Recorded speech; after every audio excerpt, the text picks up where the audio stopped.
that Joe Montana is his quarterback. Steve Young may play some, but Montana is the man. We expect some fireworks here from the 49ers today against Atlanta's bad defense. Now back to you, Tim. All right, Doc. 49ers are one of only 2 unbeaten teams in the NFC now, and San Francisco has not started 3-0 since their Super Bowl season. Mike Cofer to kick off for San Francisco, and deep for Atlanta is Sylvester Stamps. This will be taken by the up man, Tim Gordon. Well, it was not a very good kick to start the game. And they bring it back to the 23-yard line. So Chris Miller comes on after that 9-yard return. And let's show you the defense that young Chris will be facing, because it is a formidable defense. With Roberts, Carter, and Fagan up front. The linebackers, Haley Ellison, Walter, and Romanowski. And in the secondary, McKyer, Griffin, Holmo, and Jeff Fuller. Riggs is starting. He has been banged up. He starts, but this pass complete to Dixon, and it'll be up close to a first down. It'll be a pickup of about 8, and they'll be 2 yards shy of that first. So it'll bring up second down and short. Offensively for Atlanta, Miller, Riggs, as we mentioned, has a hip flexor. James Primus, Bailey, and Dixon the wideouts. And up front, pretty good offensive line with Ken Dukes, Radloff, Freilich, Miller, and Wisenhunt starts at tight end. Freilich and Ken have been to 7 Pro Bowls combined. 2nd and 2 for the Falcons.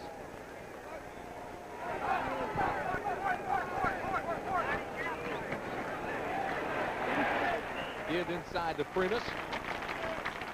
And not much going. Romanowski, the young rookie out of Boston College, 3rd-round draft pick, makes the tackle.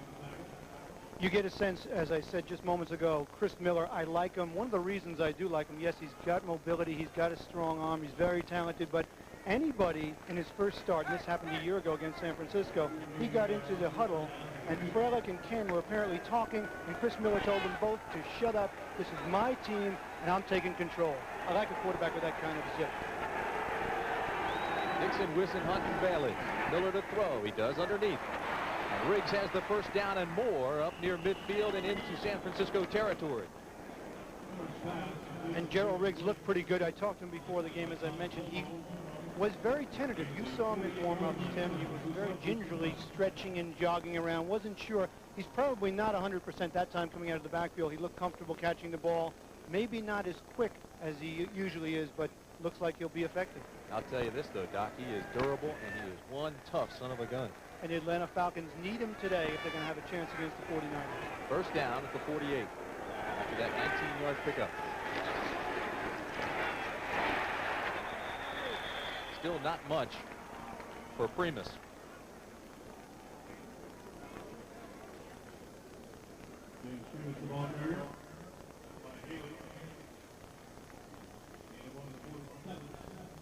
We want to welcome those of you who have been watching the Minnesota-Chicago game.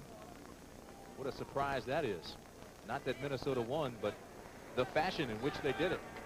Here, we're just underway. Atlanta, San Francisco. First possession for the Falcons. And Atlanta's moving the ball quite nicely. Second down and 8 at the 46. This is young Chris Miller. Dangerous pass incomplete.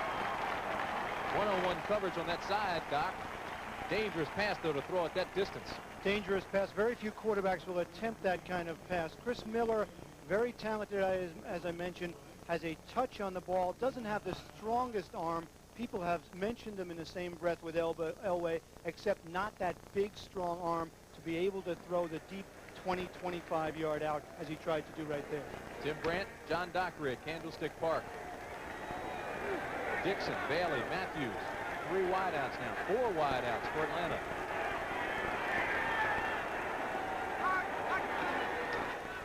Third and 8. Miller with time.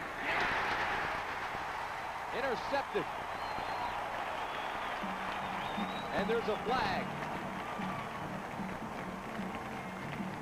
It was Tom Holmo who brought it in, but there's going to be a personal foul attached, and it's going to be on San Francisco. One of the problems a young quarterback will have is timing with his receiver and direction. That time his receiver went out. Miller thought he was going outside. Personal foul, late hit, number 75. 15 yards, first down. That's Kevin Fagan, 75. But if you take a look at Chris Miller again on this throw, again, a young quarterback, hasn't worked that much with his wide receivers. He thought the receiver was going outside. He went inside. Miller threw the ball, but again, that interception was nullified by the penalty. Joe Montana gets the start for San Francisco. Intended for Chandler, incomplete. It wasn't nullified by and there's Montana as the quarterback. Did not start last week. Steve Young did, but it was Montana that came back in the second half and won the game on the long pass play to Rice against the Giants. The Atlanta defense very quickly. Gann, Casillas, and Bryan up front, the linebackers. Andre Bruce, the #1 pick. Brady Tuggle and Joel Williams. And in the secondary, Butler, Case Clark, and Robert Moore. Roger Craig on 2nd and 1, and he got the first down.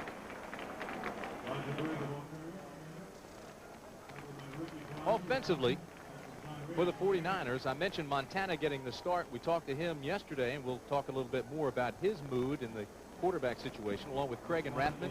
Rice and Chandler, the wideouts. They are not getting the productivity out of their split end they would like. Wallace, Apollo, Cross, Colley, Barton, and Heller at tight end. On first down, Montana to throw with pressure. And there he is. Andre Bruce, the #1 pick that we talked about. John Dockery, he was blasted in the papers this week. People in Atlanta thought he was overrated. We talked to him last night. He's got a tremendous mindset. Anytime you're #1 draft pick in the draft, you're going to have pressure on you, Tim. We want to welcome those of you who have been watching Washington's win over Philadelphia. Big game in the NFC East. Welcome to San Francisco. We're just underway. First quarter, Tim Brandt and John Dockery. 2nd and 20. Montana drops it underneath to Rathman. And it was smelled out nicely by Jesse Tuggle, the linebacker. And Joe Montana, there's been a quarterback controversy out here in San Francisco. Of course, Steve Young started last week against the Giants. Montana came in the second half and won the game. And Bill Walsh made it very, very clear when we asked him, who is your quarterback? He said, Joe Montana's my quarterback. And we followed up by saying, is it for a week, a quarter, a week, a season? He said, he is my quarterback unless something happens. I'd like to get that man #8 in the game if I can, but I won't force him. 3rd and 17. 6 defensive backs for Atlanta. This is Craig, and there is a flag.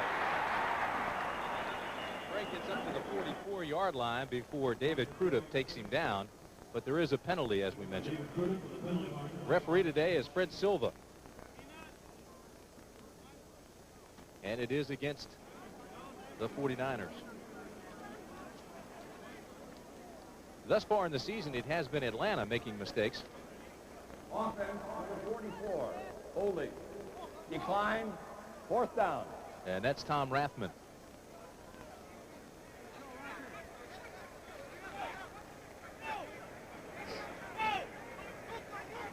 So Barry Helton comes on to punt for San Francisco.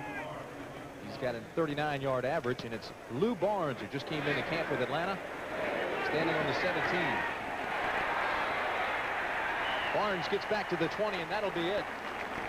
Bill Romanowski, the linebacker out of Boston College, was there first, along with a whole host of 49er covermen. 39-yard punt, 3-yard return.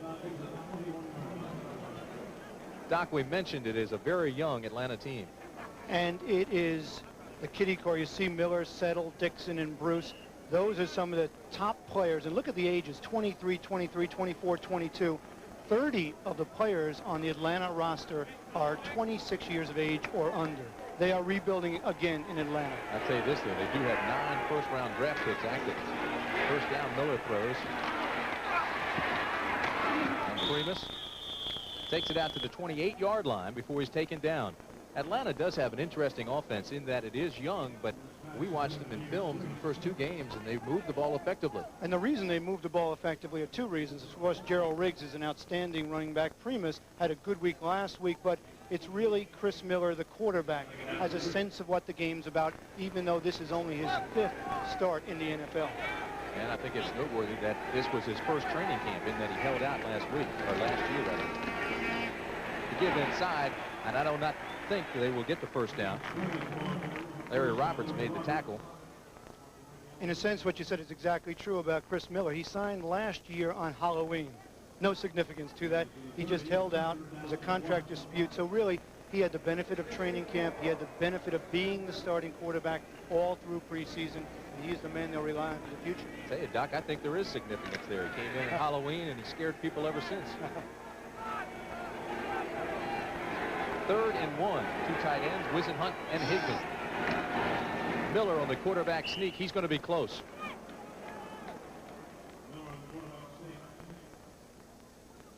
One of the things the Atlanta Falcons would like to do early is to get their ground game going, some ball control with a short, high percentage passing game for 2 reasons. A, to keep their defense, which is thin off the field, and B, to keep the ball away from the San Francisco 49ers. Marion Campbell said that's his game plan today. Marion Campbell, 35 seasons in the National Football League as a player and coach. And he's also been to championships. Oh. Just that far.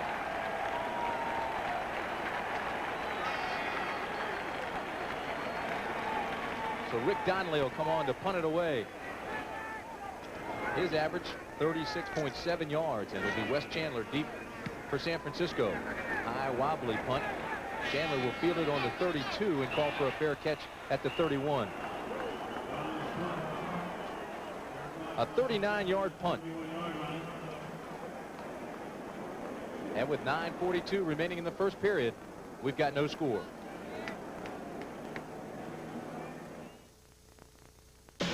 Bring on the city, bring on the night, bring on the highway, clear out of sight. Bring on excitement, yeah, riding Pontiac. Get on your Pontiac and ride, Pontiac. Fully revved, restyled, and ready to go. From America's Rapid Transit Authority, the dramatic new Grand Am. Get on your Pontiac. We build excitement.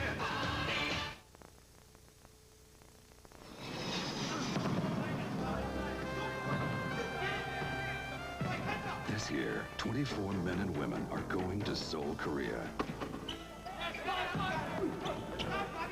Going for the gold.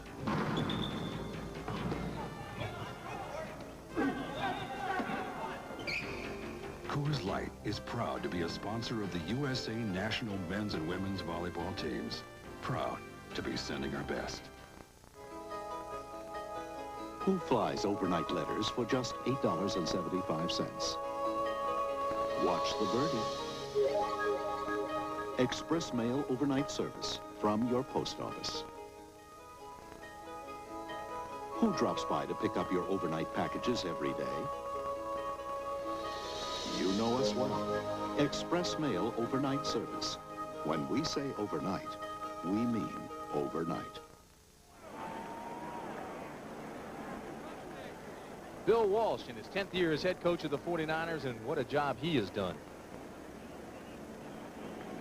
You look at those winningest teams of the 80s, San Francisco on top, Washington, Miami, and you get a sense, if you look at all of those, it's organization. It's really management and organization that makes any team successful. And Bill Walsh was interesting yesterday when he talked about the kind of management he likes. He is the man that takes control and takes responsibility and will make the ultimate decision in this organization. Of course, it helps to have some good players around as well. 2 championships, 2 Super Bowl wins, 5 division titles. He says this is a team in transition, yet it's maintaining that championship level. 1st and 10 at the 31. Montana looking deep. And it's complete to Rice. Knocked out of bounds by Bobby Butler, but Rice came clear, and Montana drilled him. And a good catch by Rice, who had his problems against the Giants early last week, dropped a couple of balls, and he said, boy, it's important for me to get into this game early and to make some catches. This is a fingertip catch going up. Just as he catches it, he's hit by Butler. Good job to hold on to the ball. Important for Rice to get into the game early. 1st and 10, ball at the 49. For that 19-yard pickup. Montana now 4 for 4. This one to Wes Chandler.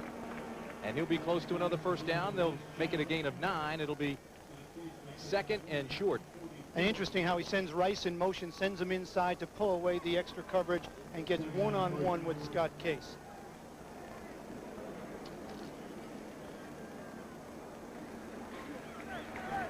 Cincinnati holding on over Pittsburgh.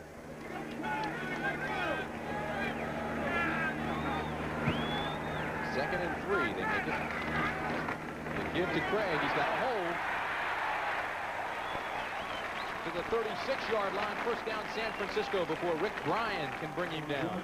Looks a little like Edwin Moses hurdling over people there. And if you see Roger Craig and you think he's a little bit slimmer, well, he is a little bit slimmer, and that's made him quicker. He's about 10 pounds lighter, and watch his quick cut back inside here. He looks more fluid. He looks a little niftier. He says he hasn't lost any of his strength. What a block he got from Tom Rathman.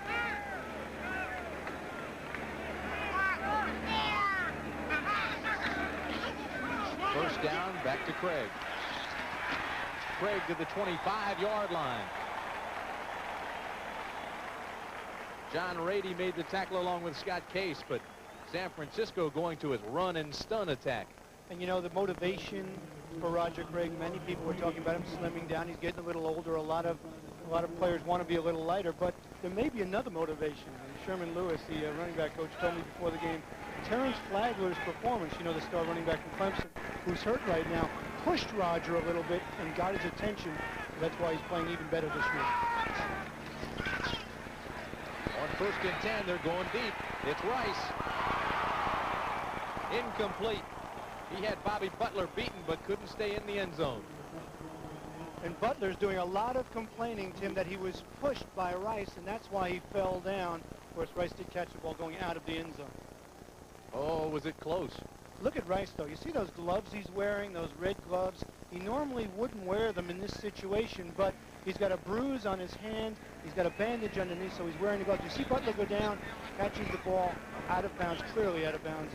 A little bit, not enough field for Montana to get it in there. Rice had 4 catches last week, but he had 3 drops. 2nd and 10 at the 24. On play action, Montana now in trouble. Gets the corner and takes it down to the 21-yard line, and Scott Case makes him pay the price there.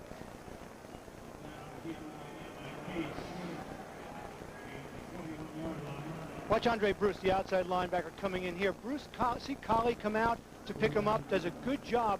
The reason he's able to do that, Tim, so well is he's got the angle from the inside. That's how they neutralized Lawrence Taylor a few years back. That great angle by the guard pulling out to pick up that blitzing linebacker from the outside. Colley's a 4-year player out of Texas Arlington, 275 pounds. Bruce just a rookie, 245. 6 defensive backs now for Atlanta. 3rd and 7. Incomplete, intended for Craig across the middle. And it looked to me as if maybe Montana rushed that pass a little bit. He had all kinds of time. You get a sense that Joe Montana hasn't found his rhythm. Of course, in practice with the quarterback controversy, he's been only getting 50% of the snaps, so he's not really found it yet. Watch him right here. Tries to throw the ball in the lane. It's a little overthrown ahead of the receiver. Craig can't catch it. Montana, when he's right, puts that ball right in Craig's stomach for the completion. So Mike Cofer will attempt the field goal. 38 yards.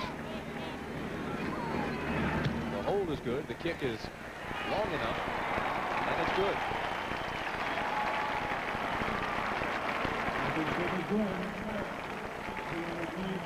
So San Francisco is on the board first with 6 minutes and 12 seconds remaining, first period. You hear the thunder, thunder, the call of the road. You feel excitement. Get on your Pontiac and ride. A sports sedan that moves like a ground-level flying machine. Big, fast, and powerful. Pontiac Bonneville. Test one soon. Get on your Pontiac. We build excitement.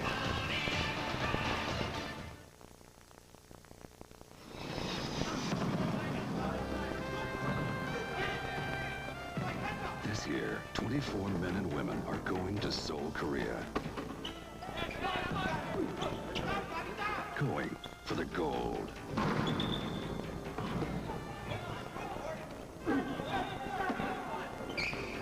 Coors Coors Light is proud to be a sponsor of the USA National Men's and Women's Volleyball teams. Proud to be sending our best.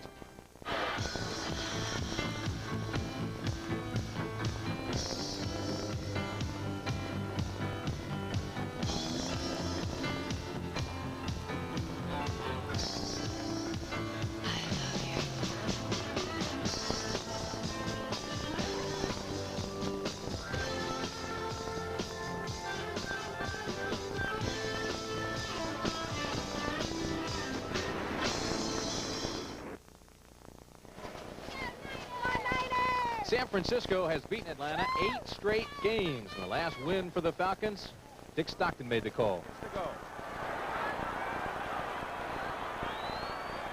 49ers in a real prevent defense. Everyone back for 3. Barkowski goes up high in a crowd to the left side. And it's caught by White Shoes Johnson. Touchdown! Touchdown!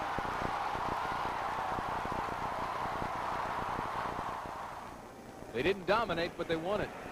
Coper's kick will be taken at the 10 by James Primus. And he gets back out across the 20 to the 23-yard line. Tim, was that really 1983? There's Roger Craig sitting on the bench. Billy White Shoes Johnson, didn't he sign with Washington now? Played today against Philadelphia. Washington, of course, won that game, what, 17-10? And you know what, Doc? He still looks like he's in his 20s. Big Ben, look at this. The Jets 45-3. My old team, Joe Walton, has them back on track against a tough Houston team.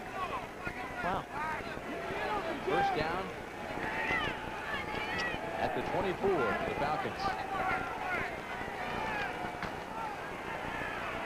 Looking for a hole in the corner. Primus can't find one, and he's taken down rather rudely. Picks up a couple. Kevin Fagan made the tackle. Kevin Fagan's interesting, Doc. He's gone from a project player to a legitimate big-time performer. Of course, he's out of Miami in his second year. He's had a lot of injuries. People thought that Danny Stubbs, the #2 pick this year out of Miami, might be an impact player. He hasn't proven to be that yet, but instead, Kevin Fagan has been the man, number 75. It'll be 2nd and 7 from the 27. Stover, Carter, Fagan, and Roberts. Down linemen now for the 49ers. They go to their nickel package.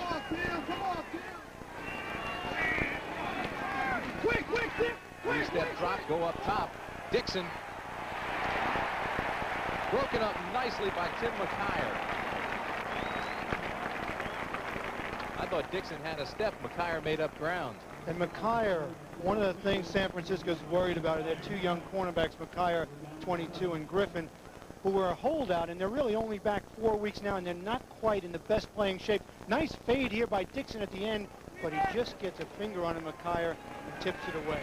That was strictly man-to-man, bump and run, one-on-one coverage. I'm not sure Griffin and McKyer are 100% yet either. Working their way back in. 3rd and 8, 6 defensive backs now for San Francisco. Miller is mobile. Throws this one away.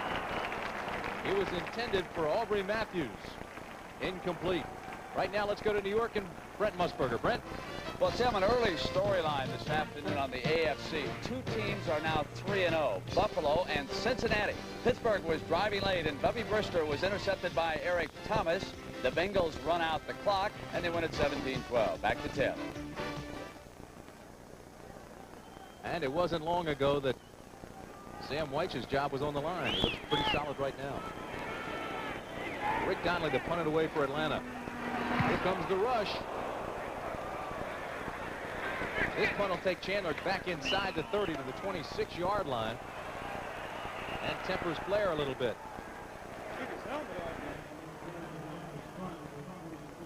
46-yard punt.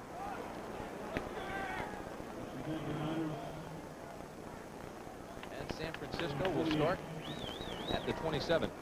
You know, Brent mentioned Cincinnati being 3-0 in that Central Division, and Sam Weich's job being on the line. Boomer Esiason is having a spectacular year. Take a look at the punter right here. Good pressure by San Francisco. And then he's hit afterwards, but no penalty called. 4:57 remaining first period. 3-0. AT&T has just made Watts a whole new ballgame for any size business. Pick from a lineup of plans that give you call detail, distance-sensitive pricing, and major league discounts, even on international and AT&T card calls. If you thought AT&T Watts had just one pitch, now it's a whole new ballgame.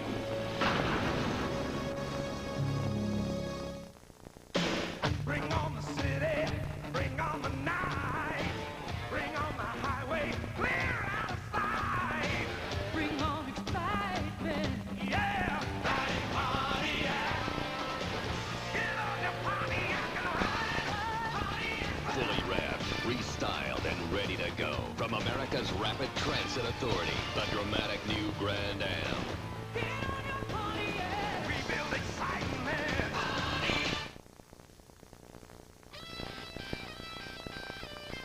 If you think you can handle the big, bold taste of extra gold draft, hang on. This is the full tilt draft real beer drinkers have been thirsty for. And it looks like they aren't gonna let go. Grab hold of an extra gold. It's the biggest taste that's happened to beer since they put it in cans.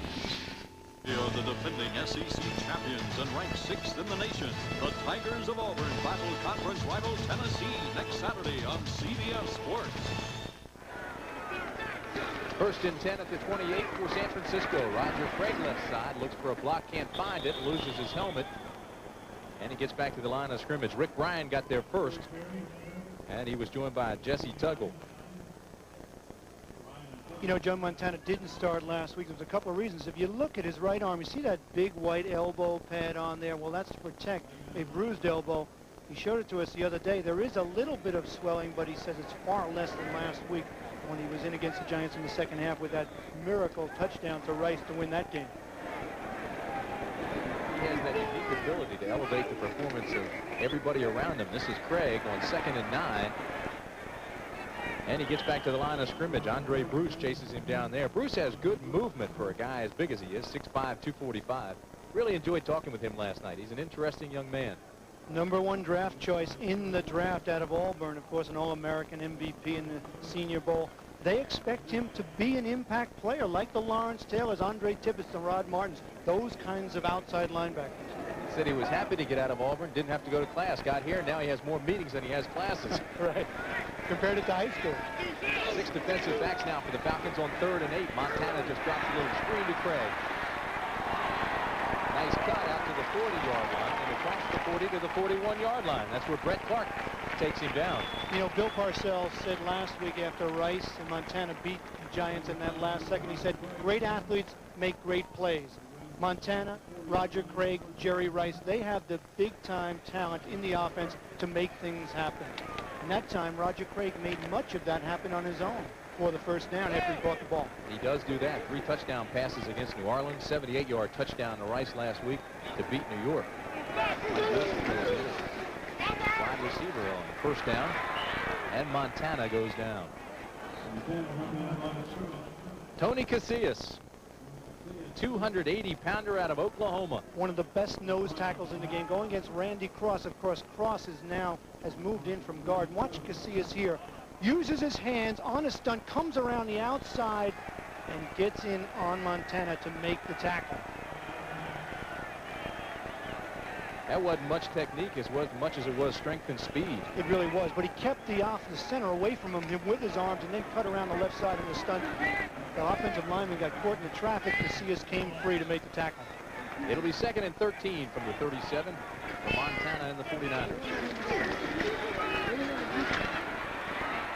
Rice is open to the 26-yard line.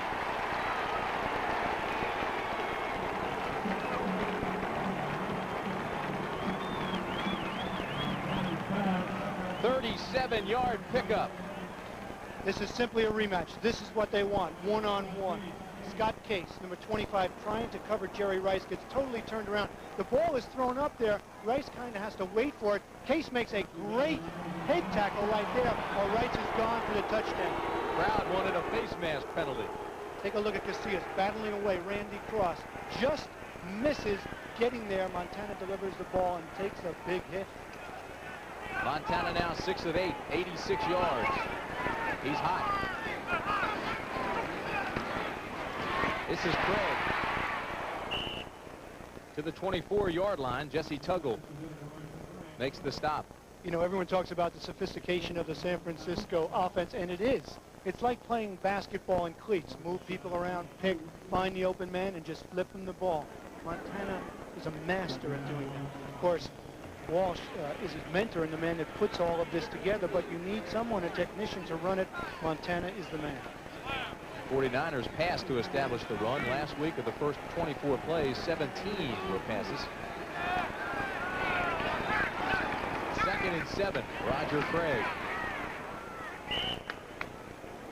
You're right, it is like basketball. Picks, crosses, sweeps.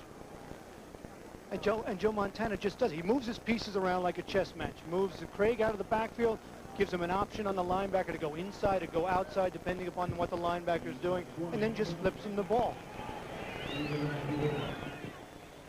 49ers bring McIntyre in for Wilson, and they make him a tight end on that last play. Now he comes back out of the ball game on 3rd and 4. But McIntyre, 6'3", 265-pound guard, he can be intimidating as a tight end.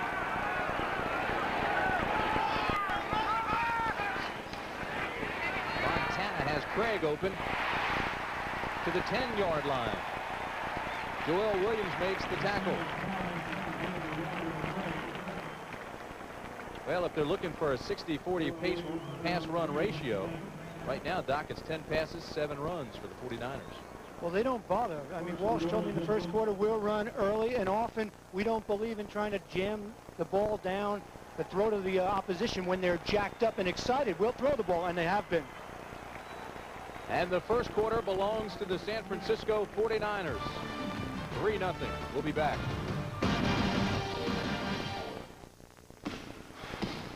Winning's easy. Give 110%, expect 110%. From yourself, everyone, everything. Speed Stick deodorant gives 110%. That's its edge. Why? It has no alcohol, and alcohol evaporates. Speed Stick protection doesn't evaporate even after 24 hours. Glides on dry in just a few strokes. That's 110% protection. Speed Stick deodorant, the wide stick. That's your edge. Over 28 million adults get athlete's foot. I'm Jim Burke. I had athlete's foot until I used NP27. It has an ingredient recommended by doctors. Look, NP27 stops the burning, itching of athlete's foot fast. NP27. Nothing's a better cure for athlete's foot. In just 1 week, I lost enough weight to actually see the difference. The Slim Fast Pledge. Give us a week. We'll take off the weight. Each Slim Fast shake is a delicious, nutritious, low-calorie meal. 1 week and the weight was gone. Give us a week. We'll take off the weight. When you fly in United, you're probably not aware of the 60,000 professionals working to make your trip easy, or the way our new advanced terminals speed you on your way. Just as when you use the American Express card, you're not really thinking about all the services that make frequent business flyers rated best for travel and entertainment. You don't notice these things because they're there, but you would notice them if they weren't.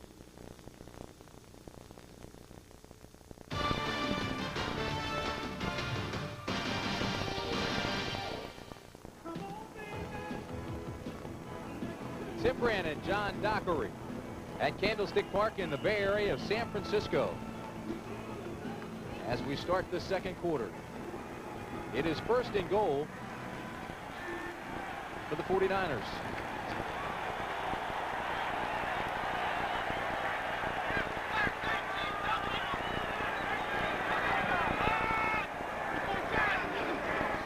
This is Rathman. Gets a block on the corner and pulls his way down to the 6-yard line. And he carried Joel Williams a good 2 yards before he went down. Rathman strictly a power runner. Out of Nebraska, 6'1", 232 pounds, used mostly to clear the way for Roger Craig, but also a good pass receiver. And when you need some short yardage, he's the man. That time he ran with major power. I love how he calls it the run and stun attack. 10 plays, 66 yards. They've eaten up 5 minutes and 15 seconds. First quarter, all 49ers. 7 first downs to 1. Montana looks in the corner. Intercepted. Yes. By Scott Case. It's a touchback, and he'll bring it out to the 20. 2 reasons that was intercepted. It's underthrown slightly, and it's a little bit late by Montana.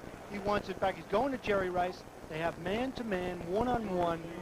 Scott Case with the coverage. And watch, as this ball comes, how Case is able. He's trailing. He cuts underneath. He makes the interception and shuts down the San Francisco drive. Got both feet in. 14-15 remaining in the half. Hi, I'm Dick Clark, and this Wednesday you'll see Reba McEntire, the captain, and Tennille, and my very special guest, Bubbles the Chimp, on Live. Dick Clark presents Wednesday on CBS. For induction into the National Football League Hall of Fame, Mike Ditka. This is it, a Pro Football Hall of Fame. To be selected is the greatest honor of my life. To join men like George Halas. And because of him, I started my career as a Chicago Bear. And I'm with the Bears again. And the game I loved as a player is still in my blood as a coach. The will to win, the fire competition. They're all part of the stories that are here for you at the Pro Football Hall of Fame. And when you see Mike Ditka, remember that in life, just as in football, there's a lot more to winning than just wanting to. See, you have to prove yourself every day, to always give your best. You really never lose until you stop trying. They're all here. The records, the films, the stories at the Pro Football Hall of Fame in Canton, Ohio. Don't miss it. This message furnished by the National Football League.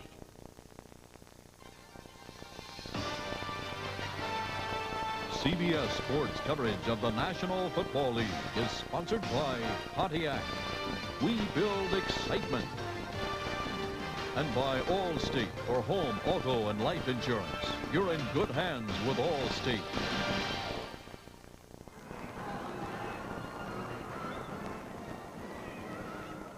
$14 minutes, 15 seconds remaining in the half. Tim Brandt, John Dockery with you. San Francisco leads 3-0 and have really dominated thus far, but have only been able to get 3 points out of it. Montana 4 for 4 on that last drive before the interception by Scott Case. Meanwhile, young Chris Miller in his second year at quarterback for Atlanta hit his first 2 passes. He's now missed 4 of the last 5. He's got Riggs wide open up to the 47-yard line. They'll mark it at midfield. Tom Homo knocks him out there, but Riggs came clear, and Miller just showed a nice touch for the 30-yard pickup. He has nice touch. Anytime you can get Riggs out of the backfield in that position on a linebacker, nice touch over the top for the completion. Interesting rhythm in any game. Frustration on the side of San Francisco. They drive 9 plays, 48 yards, and they get 3 points. Then they drive 11 plays. Montana throws an interception. So the momentum, the rhythm of this game is swinging a little bit Atlanta's way right now. It's in Chris Miller's hands at the moment. First down at the 49. Miller to throw again. Plenty of time. Now in trouble. Dumps it over to Riggs. And Riggs takes it to the 44-yard line in San Francisco territory. But Chris Miller was really tagged. It was Larry Roberts that came in and put Miller on his back. He held that ball to the last minute. He looked for his first receiver. He wasn't open. He went to his second receiver, couldn't find him. Finally, he dumped it off with Larry Roberts, number 91, bearing down on. Very cool customer at quarterback, Chris Miller. He is that. He's fun to talk with, too. 2nd and 4 at 45 for Atlanta. Give inside the Riggs, spins and turns on Michael Walter. Walter hangs with him, and he picked up just a couple. Chris Miller just completed his first training camp, and he ranks 4th in the NFL with 39 completions, as you look at Walter, who made that last play. But he shows a lot of composure, Doc, as the NFL's youngest starting quarterback, just 23 years of age.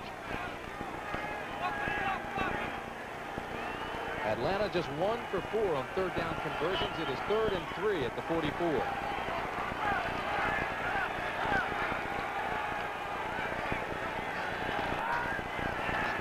Miller Wissenhunt, and he has the first down. Ken Wissenhunt, the tight end, had cleared in the flats, and Jeff Fuller just couldn't contain him. That was a give me.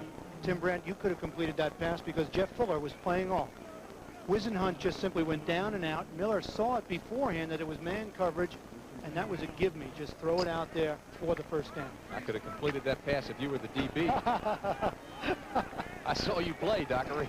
I made many a quarterback's career long and productive. They aren't going to retire that jersey, I'll tell you.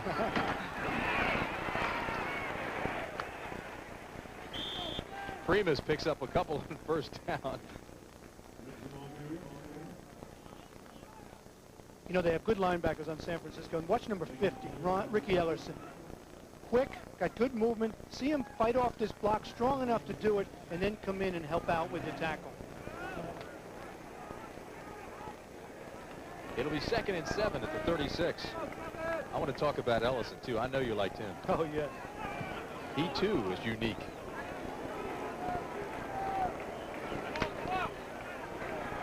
It'll be 2nd down and 7 at the 36 for Atlanta.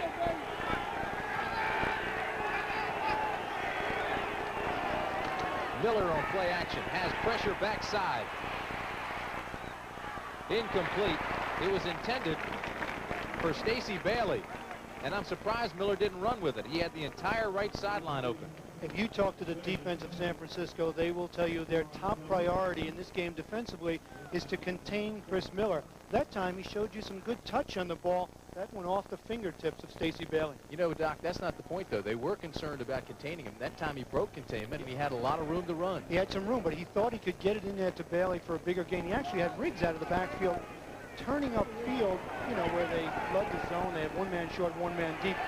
He actually could have gotten the ball to either one just off his fingertips. Nonetheless, it's 3rd and 7 as San Francisco loads up with 6 defensive backs. Miller has the completion to Bailey. Bailey down to the 24-yard line, and it'll be another Atlanta first down. Don Griffin. We wonder why. Hit. I'm sorry, I was just so excited about Chris Miller. This ball left his hand before Bailey even made his turn, and it was right on the line. Now, Bailey hasn't even turned yet, and the ball is gone. Watch, he turns around, it's right there. Receivers love that. Defensive back has absolutely no time to react. Take a look at it again. Good back pedal. He gets the defensive back turn right there, Donnie Griffin, and then the ball is right there as he turns around. 11-yard pickup. Chris Miller now 4 of 5 on this drive. Sylvester Stamps comes in along with John Settle. Stamps now hustles up to the top of the screen. This is Settle. He's not going anywhere. Bill Romanowski out of Boston College made the tackle. Good read, strong tackle. Romanowski, how about the... Bill Walsh's eyes light up when we talked about Romanowski. He said, my goodness, isn't it nice to find a nugget in the rough? Romanowski, the rookie out of Boston College, 6'4", 231, says he's going to be a fabulous linebacker. Here he's starting for the 49ers as a rookie. Riggs and Primus come into the ball game as running backs now for Atlanta. Romanowski comes out. Well, that's what we're talking about. They just reload here in San Francisco. He says it's a team in transition, yet they maintain that level. 2nd and 10 for the Falcons. I don't believe it's a team in transition. They just keep winning. They keep the load, as you said. Miller, 3-step drop. Has the completion. There is a flag, and I think there was too much time. The clock shows 0. We'll wait for the call from Fred Silva, the referee. Offense, delay of the game, number 12. The 5 yards was before the snap. Still 2nd down. Chris Miller came up to the line of scrimmage. He didn't like what he saw. He has, even though he's a young quarterback, only in his 2nd year, he has the option to audible at the line and check with me. Marion Campbell has that much confidence in the young quarterback. That time, he took a little too much time, and he got the delay of game. But these are the type of mistakes that have hurt Atlanta thus far in this season. Fumbles, turnovers, too much time, penalties. 2nd and 15 at the 30. Give inside to Riggs, and he's down to the 26-yard line. Interesting call against the nickel, trying to break on a quick trap. Riggs up the middle, hoping to get him into the secondary for a big gainer. Didn't work. 3-0 San Francisco. We've got 9 minutes remaining in the first half. Tim Brandt, John Dockery in the Bay Area. Big fire on the other side of the bay. I think it's a little place called Fairfax. And it has caused bare field it is. Bill Breslin, the resident San Francisco, has clarified that. But nonetheless, it's hazy in here because of the fire. 3rd and 11.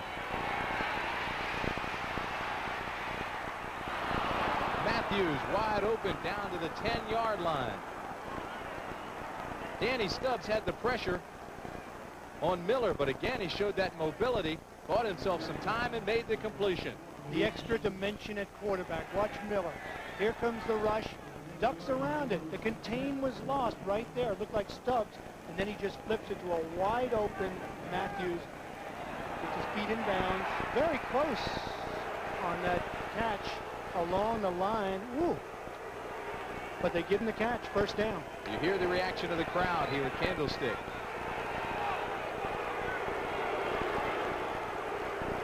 Crowd saw it up on the replay board, did not like it. Primus gets back maybe to the line of scrimmage. Nice opportunity for James Primus, the rookie out of UCLA. Played in the shadow of Mel Farr, Gaston Green, Eric Ball. Didn't get much of an opportunity, but doing a good job for the Atlanta Falcons. Last Sunday in his first NFL start, Doc, 5 carries, 25 yards. He's helping them. I mean, they'd like a big-time fast back to help out there. He may not be the answer in the long run, but he's certainly done a workmanlike job for the Falcons. 2nd and 9, just outside the 10. Riggs bounces outside, looks for a block to the 5, to the 3-yard line. Jeff Fuller makes the tackle, but Gerald Riggs did all that on his own. Do you get an idea why Gerald Riggs is second in rushing only to Eric Dickerson in the last 4 years in the NFL? Here he bounces off people with that great balance, good size, 232. He's also got the speed and the acceleration. He bangs down there, does much of it on his own. 3 times Pro Bowl player, only running back in the league to achieve that. A rather methodical drive. It's certainly a very impressive drive to take a little of the steam out of San Francisco, who was favored big coming into this game. You see the numbers on Riggs. It's 3rd down and 2. Atlanta 3 for 3 on 3rd down conversions. He's close. Touchdown. They're giving him the touchdown. And again, listen to the reaction of the crowd here at Candlestick. Griffin and Fuller made the hit, but Riggs made the touchdown. Great second effort. Great stretch. That last moment where he stretches out. Take a look at it. You're the linebacker now. Here comes the big man. Cuts back inside because he sees there's no path. Now watch him stretch at the last moment right there. Any part of the ball to go over the plane. It is a touchdown. Good call. You know, his knee hit, though, Doc, before that. That's the question. If his knee hits, here's the extra point. I'd like to see that again. I say his knee hit. I agree with the crowd. Davis makes the extra point, and Atlanta takes the lead. The question is, did his knee hit before he stretched the ball across the plane? Yes, that is the whole absolutely. question here, Tim. Let's take a look at it again. Watch right now. Watch his right knee, Doc. Look how he's angled towards the ground. Let's see now, if his right it's knee on right now. I don't know about that. Yes, it is on the ground. And he stretches out for that last minute. Really questionable judgment call. They gave Atlanta the touchdown, and they lead 7-3. Leave it to the good hands, people. Thinking ahead. It's something you started doing the day you learned how to wish and plan and take measures to help your wishes come true, which is just what Allstate Universal Life helps you to do. To plan while protecting your family and save as your family grows at rates that could help make a lot of your wishes a reality. Allstate Universal Life Insurance, another reason. You're in good hands with Allstate.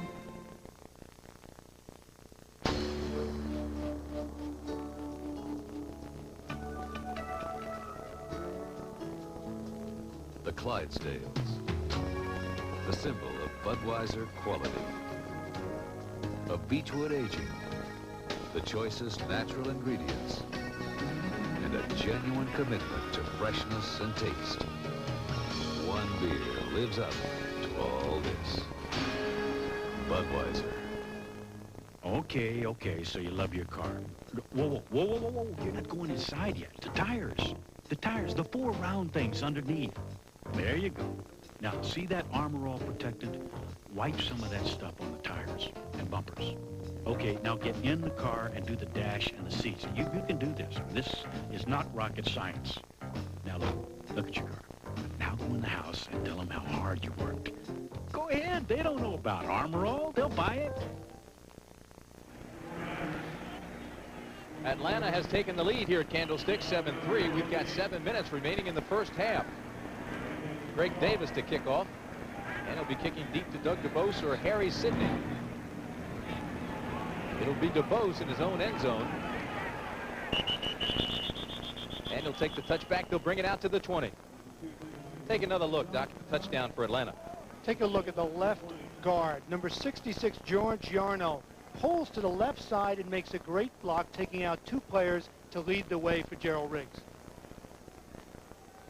Watch him here. See him? Takes on the defensive end, linebacker also. And Riggs just... There's another point to be made there, and I'll make you after this play on that touchdown. 6 minutes, 54 seconds remain in the half. First down for Montana, play action. Buys some time as the completion to Rathman. Up to the 25, they'll mark it at the 27-yard line. Well, 1 turnover for each team. That's what Marion Campbell wanted to eliminate. And Bill Walsh certainly didn't want any parts of it either. Kofor hit the 30-yard field goal. That was a 48-yard drive. 9 plays, took 3 minutes and 30 seconds. San Francisco had an 11-play drive. Montana threw an interception in the end zone. Scott Case picked that off. And then Atlanta has come back with an 80-yard drive, 12 plays. Miller was 5 for 6 passing on that drive, and Gerald Riggs scored. 2nd and 3 here. Almost intercepted by Andre Bruce. The ball sat on his helmet for a split second. Too bad he didn't have a pair of hands on his helmet. He would have caught that ball. It was intended for Chandler. You know, 1 point on that touchdown again. I think it's important to know Gerald Riggs, if his knee hit the ground and he was impacted and it hit the ground and stretched out, then see it hit him in the back of the helmet right there. He didn't even see it. Had he turned, he might have had a shot at it. Just sat up there. But on that touchdown, 1 last point. If he's impacted and his knee hits the ground before the ball breaks the plane, then it is not a touchdown. But if he's not impacted, he can still wiggle along the ground and go for the score. Craig on the left side dives across the 30, and that should give him the first down. Coming up next Saturday on CBS College Football, Tracy Rocker. And if you haven't seen him play, look out. He is a good one. Auburn ranked 6th by the AP, coached by Pat Dye, beat Kansas yesterday 56-7. Quarterback Reggie Slack threw for 290 yards and 4 touchdowns, and they'll take on the Volunteers of Tennessee. That's all coming up next week on CBS. Who are you liking that one, John?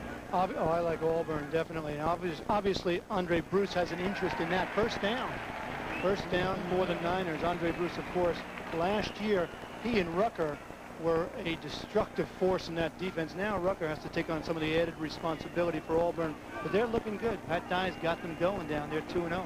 Johnny Major's team is struggling a little bit.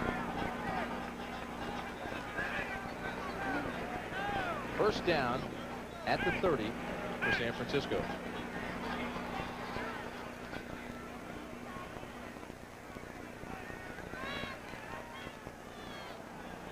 Is there a review of something? The officials seem to be talking one another, marking the ball. There was some question as to the mark of the ball.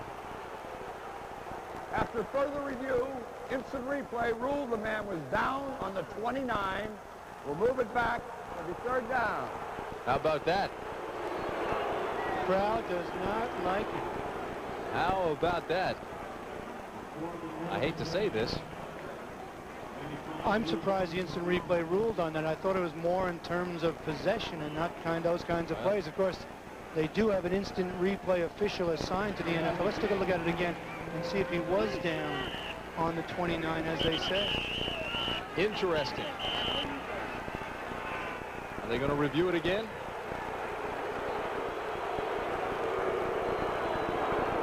Barry Helton is on to punt. And Lou Barnes has already gone back deep.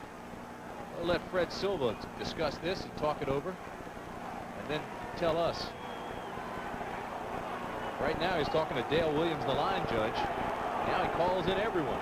It's used mostly for a question of possession. you know, fumbles, pass interceptions, pass receptions, those kinds of things. Usually they won't overrule on matters of judgment or play. Take a look at it again. All right, see if he's down on the 29. Watch. Right, there his knee hits, but he has the right to finish his momentum without crawling. Then it becomes a question of where the official marks the ball. It's where the ball is when his knee hits. They say the 29, San Francisco will have to kick. So Barry Helton is on. And we're going to get a look at Lou Barnes, who the Falcons brought into camp this week. He returned 57 punts for the Bears in 1986. High wobbly punt. Barnes will let this one hit. And it takes a San Francisco bounce down to the 30-yard line, and it'll die just inside the 30. 5:49 remaining in the half. 41-yard punt. Well, the crowd still is booing, and Atlanta still leads. Not about that last play. Controversial replay, first down. They reviewed it and made it 4th and punt for the 49ers.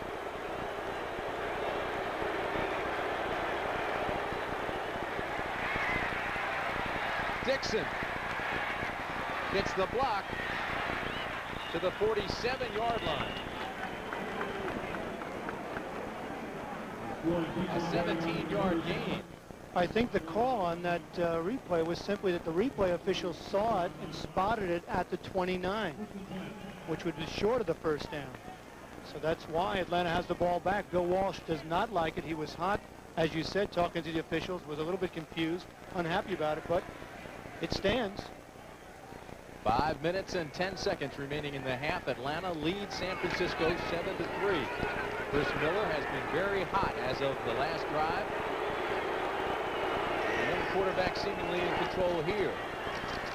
Gerald Riggs, big hole outside, breaks containment. Down into San Francisco territory, out of bounds at the 37-yard line. Miller now 8 of 13 and 100 yards. Look at that final, Detroit. I mean, Boston beat the Yankees at some more baseball finals. That one in the 8th inning, Baltimore 2-0 leading. Big block on that last play by James Prince. Pretty good race in the American League East, huh? Boston started the day 5 games ahead of Detroit. 5.5 over New York. First down at the 36 for Atlanta. Miller. All kinds of time. Now throws underneath to Dixon, incomplete. Good coverage by Tim McKyer.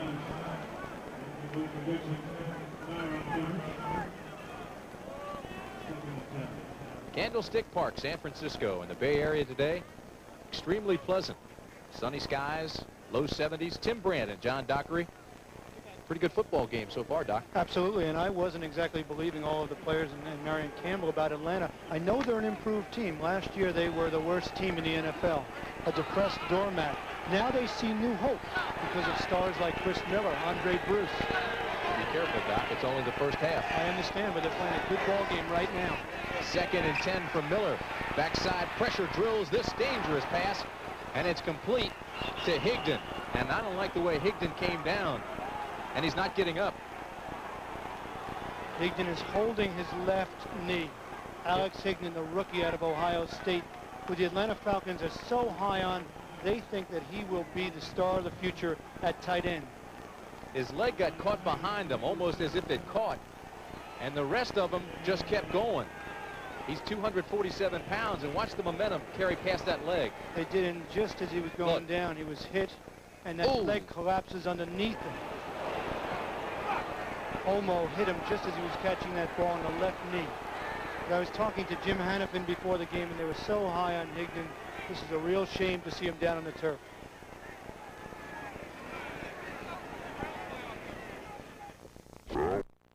Still down, and just looking at the replay, it's painful.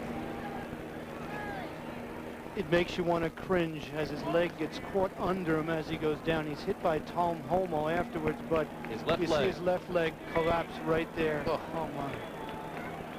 Ellerson was the other San Francisco 49er player in on it. And here, watch it again. I don't know if I want to watch it again. It is just He goes to stop and plant to get control of his body again, and the leg just collapses underneath him. There's a Russ Francis kind of talent. Jackie Smith, a guy who was big at 6'5", 247, but they could run like a wide receiver, 4-5 speed, great hands, and now he's leaving the field, injured, left knee. 3:45 remaining in the half. 7-3 Atlanta. First down at the 19. Miller drops the ball, gets it back, now throws behind him. This is Wisenhunt. And there is a flag as Wisenhunt takes it down to the 12-yard line. Don Griffin makes the tackle. Chris Miller got a lucky bounce there.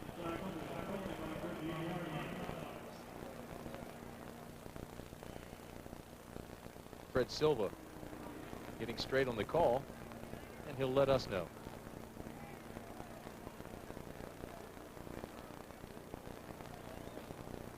Offensive pass interference. Number 82. 10 yards, still first down. That's Stacy Bailey, number 82. And again, it's the kind of mistake that Marion Campbell says has beaten him the first 2 weeks. And really, they could, each of the Falcons, including Marion Campbell, thinks they could be 2-0. They lost the first week to Detroit.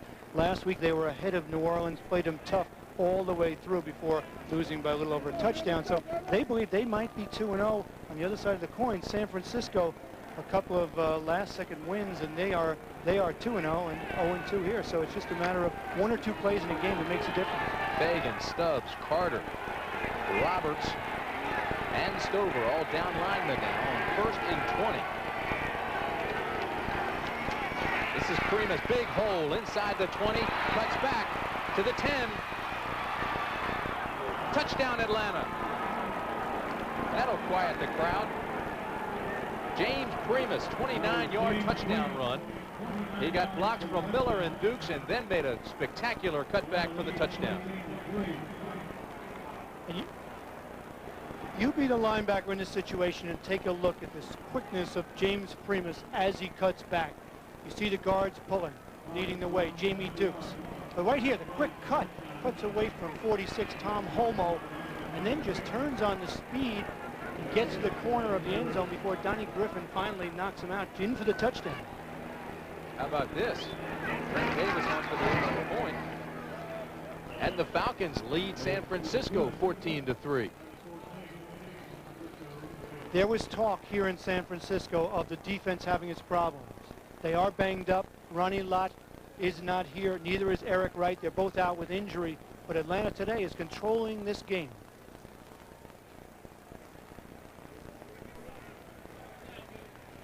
Next Sunday, don't miss the Black and Blue Division's most heated rivalry when the Bears try to come back from that big loss today and battle the Pack.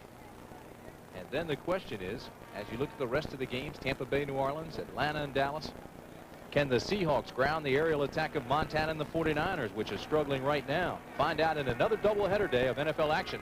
That's next Sunday here on CBS. San Francisco stunned here. Bill Walsh was trying to protect his team from a letdown, from an upset. He says that the distractions coming home. Most teams like to play at home. They're comfortable. But Bill Walsh was saying that, hey, you know, a lot of things distract players. You got to worry about, you know, the little things around the house, the family. Take a look at Primus again. Right here's the good cut. Fakes right there, fakes Holmoe out, and then just takes off for the corner of the end zone, gets in for the touchdown. This park is totally silent. Greg Davis to kick off for Atlanta. Doug DeBose and Harry Sidney are deep for the 49ers. High kick, but it'll be short. It'll hit at the 5. And DeBose will be tackled and taken down at the 11. Now, why would you let a kickoff hit the ground? He should have taken it on the fly. Maybe he thought he would have had trouble fielding it, but once it bounced, he had no choice, of course, but to field and try to get a few yards. Jesse Tuggle made the tackle. How about this, Doc? Atlanta 9 first downs in the second quarter. San Francisco has none. Amazing. San Francisco's defense has not played well this year. Even though they're 2-0, they have not played that well in their first 2 victories. And to give up a 5-play, 75-yard drive, Primus to run 29 yards right through the middle of them has to be a downer for Walsh and his defense. Montana on first down, out to Rathman. Rathman spins for a couple. Good coverage out there by Joel Williams. But you have to start thinking now what they will do at the half and whether Young will come in to try to generate this Montana or this San Francisco offense. It's been as much the... Here, watch it right after this play. 2nd and 8 now for Montana. Drops it out to Roger Craig. Craig out to the 18-yard line. And Montana hasn't been able to get the big play to Jerry Rice or to Roger Craig to break it free, but he's been running the offense reasonably well. One of the problems is that Atlanta's defense has been, and I hate to use the term, bending but not breaking. They're forcing him to go the length of the field to get the scores. Plus, the offense is keeping the ball away from him. Coming up on the 2-minute warning.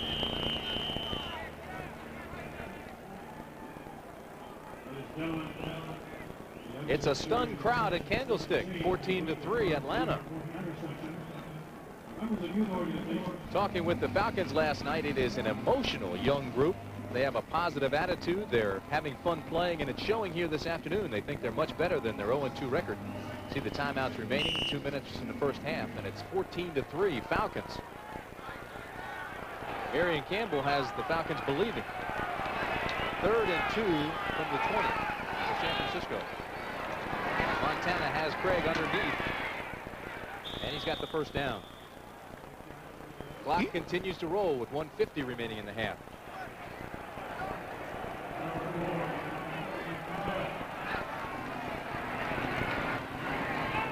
And he throws this one away. Looked for Rathman, but there was good coverage on the corner by Robert Moore. Don't forget, coming up at halftime, we'll take you back to the studios in New York, the NFL Today with Brent Irv and Dick Butkus. They'll have all the scores and highlights for you on a very interesting day in the National Football League.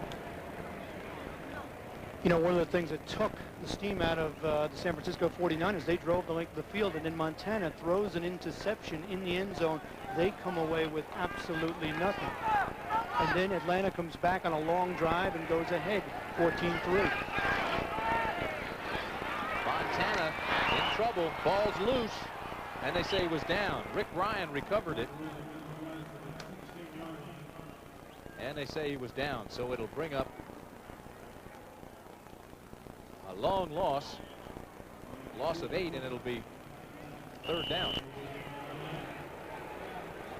You know, an interesting dilemma they have is that Andre Bruce is such a great rusher, but he's also very fast and able to cover receivers downfield. I think this is a little bit of a mismatch trying to cover Jerry Rice, but you see the speed and agility on Andre Bruce as he's 30 yards downfield covering Jerry Rice. 3rd and 17 from the 17. Rick Ryan gets credit with that last sack. Play action for Montana and takes it up top. Incomplete, intended for Rice, but David Crudup had good coverage out there on Rice, and San Francisco will have to give the ball up. And actually, Jerry Rice prevents the interception by going up over the top, or else Crudup would have had it. Of course, they're in their prevent defense. Unlike the Giants last week, they're not going to let the deep pass come to Jerry Rice. He prevents the interception, but he almost had a spectacular catch. So Barry Helton on to punt it away for San Francisco, and Lou Barnes will be deep for Atlanta. See his numbers, almost 40 yards on his average. This a tail wagger, takes it out to the 43-yard line. Barnes stutter steps, nice cut inside to the 46-yard line. So with 57 seconds remaining in the half, Chris Miller has some time to do things. It's a 40-yard punt, 3-yard return.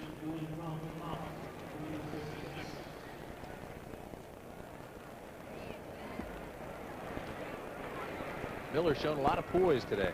A lot of poise. He's had a balanced attack. Riggs has helped him on the ground. He's thrown some short, high-percentage passes.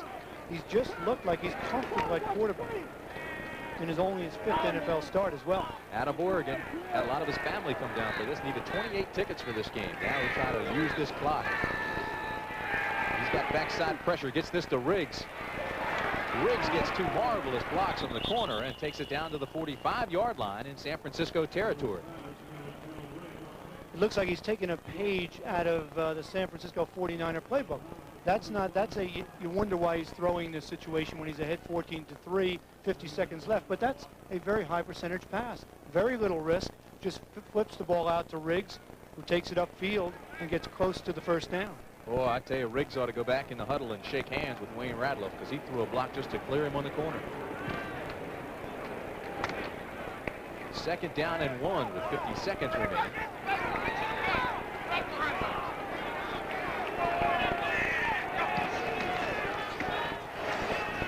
Atlanta gets the 1st down. Clock is stopped at 45 seconds as Atlanta takes a timeout. Larry Roberts made the tackle.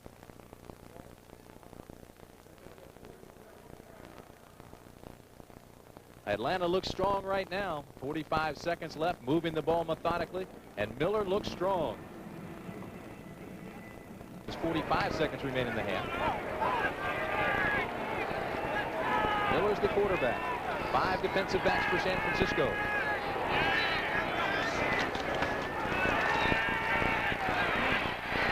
And Miller's in trouble. They'll whistle it dead at the 47-yard line. Danny Stubbs came through and made the sack. I like the attitude of the Atlanta Falcons right here. Right after that play, you saw Chris Miller stand up and ask for a timeout. They want more. They're not satisfied right now. And look at Chris Miller. This is aggressive offense. He is throwing the ball in this situation, even though he's sacked. You have to admire the fact that they're going for more against one of the best teams in the NFL. Doc, I don't understand, though. What are you saying, that they ordinarily would melt the clock and just try to get in 14-3? I think they try to be a little more conservative than throwing the ball downfield and maybe coming up with an interception, having San Francisco run it back and giving away the momentum. I like the fact that there's an aggressive offense. I've seen teams sit on this situation many times and lose a game in the second half. See, I wouldn't expect anything less. They've been moving the ball. They've had a lot of success. Their game plan is working. I think they have to try to get points. But they're an 0-2 team. They're not that sure of themselves. Last year, they were, what, 3-12, the worst team in the NFL. So I happen to agree. They've got more confidence than I would ever expect to see from a team in this situation. 39 seconds remain in the first half. It'll be 2nd and 14 as Marion Campbell looks on. 6 defensive backs for San Francisco. And again, they bring pressure. This time the quarterback draw. Miller gets to the outside and takes it down to the 37-yard line. Jeff Stover pulls him down from behind, or he may have picked up a big chunk more. No huddle now, trying to get it down to field goal range. 19 seconds.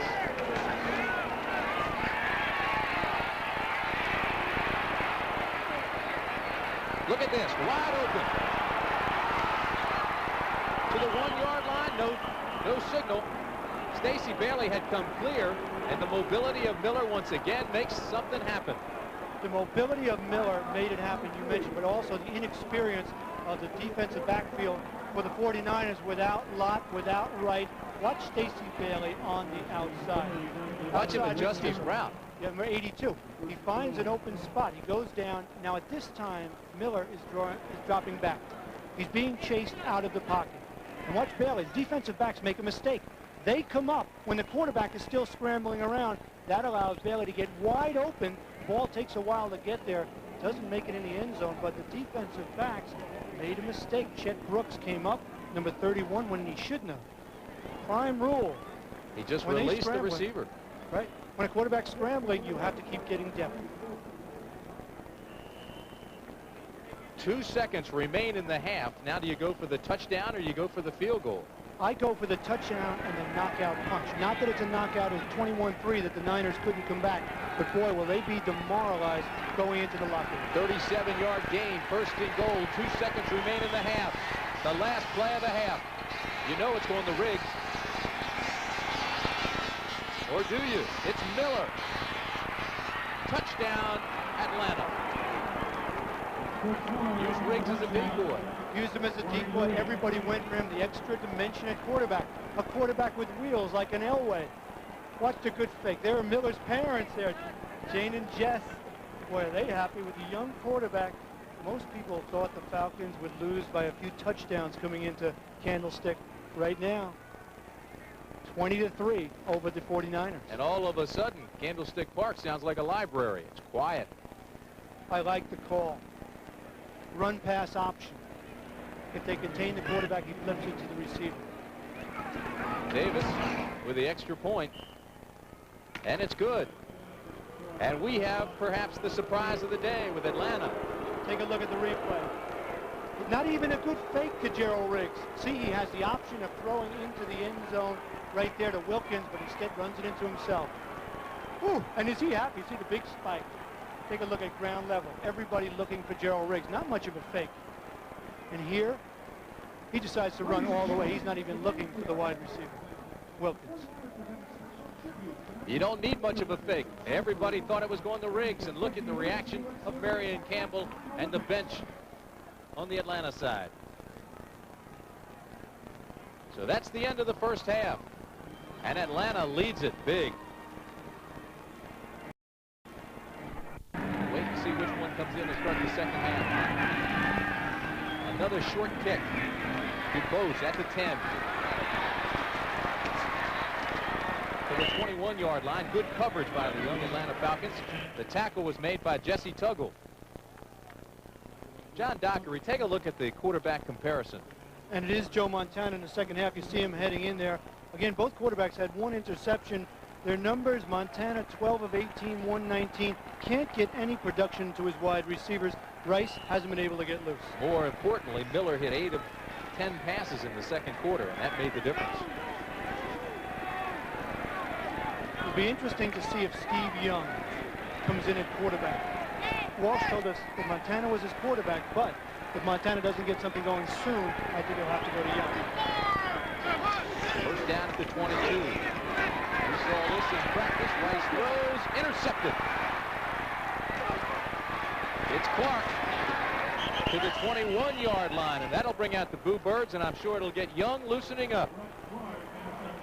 21-yard return after the interception.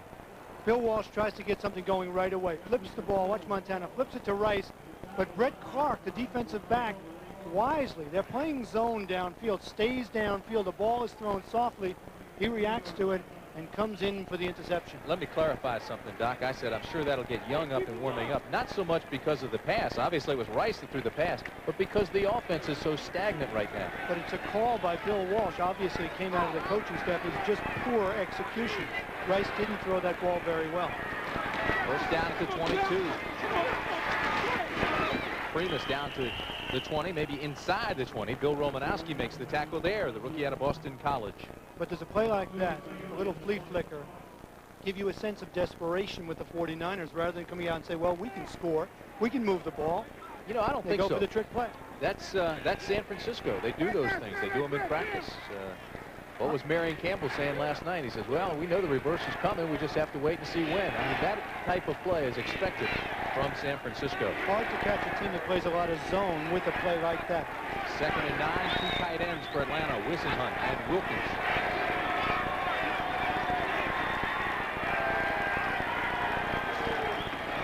Play action from Miller, and he throws this one away. Well, we mentioned that there is a flag as well, and it could be a late hit by Michael Carter.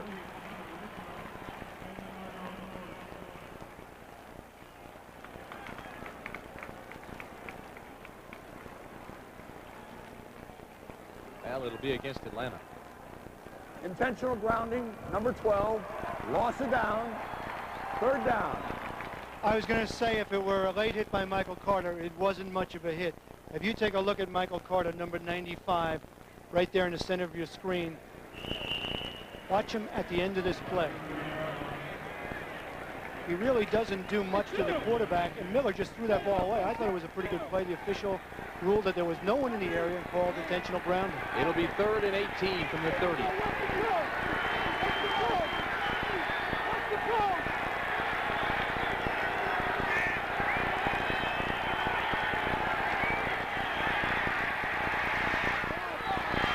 Going deep for Dixon. Incomplete. Darrell Pollard on the coverage, and he was right in the hip pocket of Dixon. So it'll bring up 4th down. And that'll bring out Steve Dills as the holder. And Greg Davis to attempt a 47-yarder.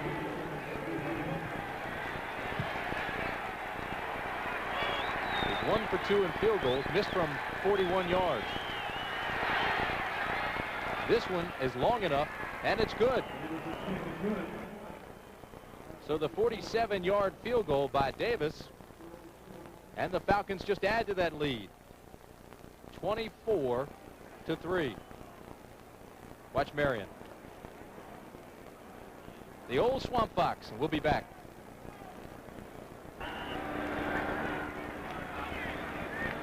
Greg Davis to kick off for Atlanta. Doug DeBose and Harry Sidney are deep for the 49ers. Doug DeBose will take this one right out of the back line in the end zone. Touchback, they'll bring it out to the 20. Kevin Fagan is out of the ball game, we are told, with a hamstring problem. And let us update you also on Alex Higdon, the tight end for the Falcons, who injured his knee. They say it is a sprained left knee, which is good news, but they will examine it further.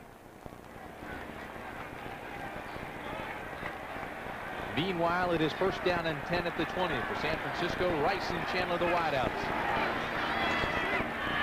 Play action underneath to Roger Craig, who gets a block on the corner. Makes the cutback out close to another first down. He'll be a yard shy. Pickup of 9 will bring second down and 1.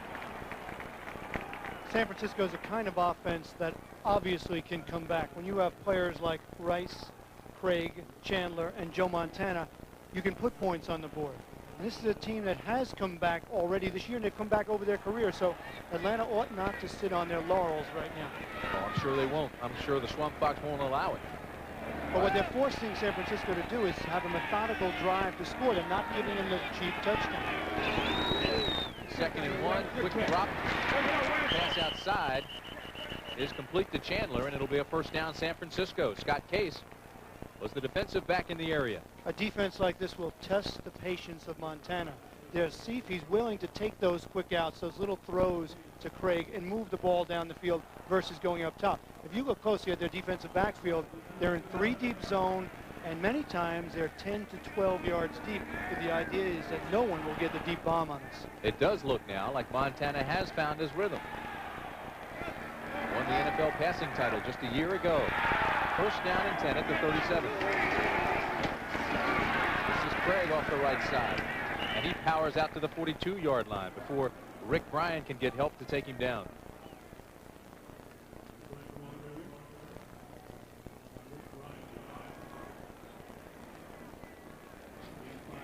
And you might think, you mentioned Montana finding his rhythm. He's had that elbow problem. He says he's fine. There's slight swelling in it. He didn't play the full game last week. There's that whole thing preying on his mind. Am I the quarterback, or is Steve Young the guy that's going to come in if I make a bad few plays? So all those things have helped to take Joe Montana out of his rhythm.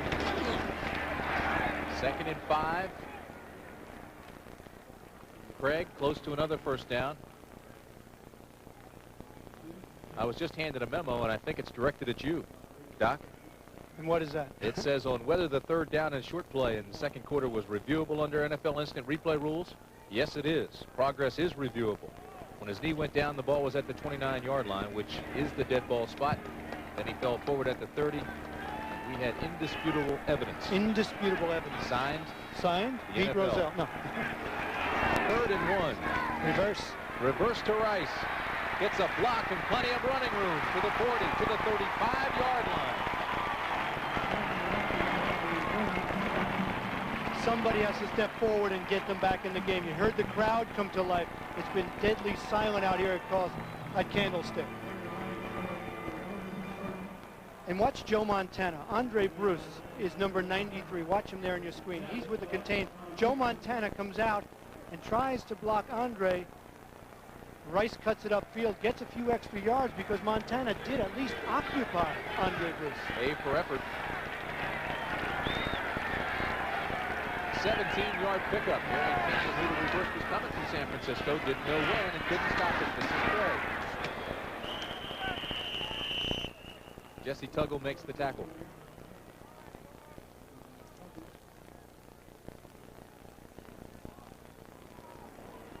The defense for Atlanta has been all over the ball. Pursuit is the name of playing defense. And watch this, the white jerseys, Tuggle with a good tackle, a whole bunch of other white jerseys in there right after that. Bobby Butler has been taken out of the ball game by Atlanta. He has a groin pull, may or may not return. McIntyre goes to tight end now. Moves over from the guard spot. Heller is in as well. 2 tight ends, second and 10. Montana with all kinds of sideline. and goes out at the 35. One of the problems the San Francisco offense has is they don't get much production out of their tight end. They don't have a big game-breaking tight end. John Frank hasn't played that much. He's been injured. Ron Heller hasn't done anything. So right now, he only has a couple of options. A, get it to Rice, try to get the big play, or Roger Craig.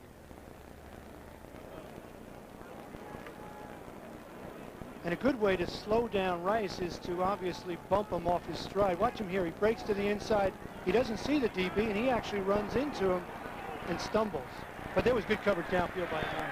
3rd and 9 for San Francisco. The 49ers are 4 of 8 third down conversions. Montana underneath the tray. Out to the 29-yard line. They'll mark it just inside the 29. Tim Gordon makes the tackle. He'll be shy of the first down. You watch this replay, you'll see Roger Craig circling out of the backfield right there on your right-hand side. And now he has an option of going left and right. He comes back inside. Can't get to the first down. And look what they're going to do. They're going for it. It's 4th and 3 at the 29. I agree with the call. You're down 24-3. You must make something happen. Play action. Montana in trouble. Finds Rice to the 16-yard line.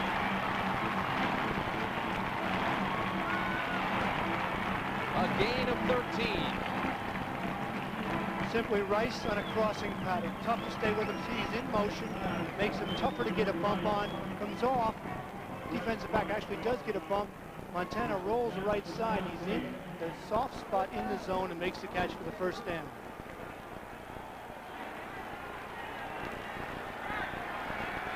Ball at the 17. 8:24 remaining third period. First down, San Francisco. Nice fake. This is McIntyre to the 1-yard line. Touchdown, San Francisco.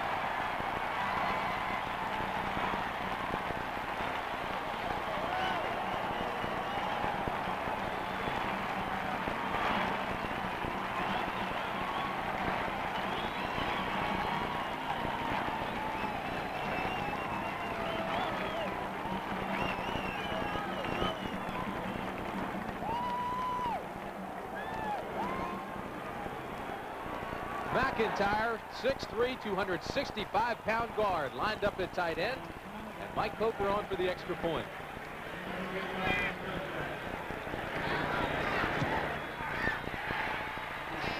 And it's good, but there is a flag. And you know what? It may be on McIntyre.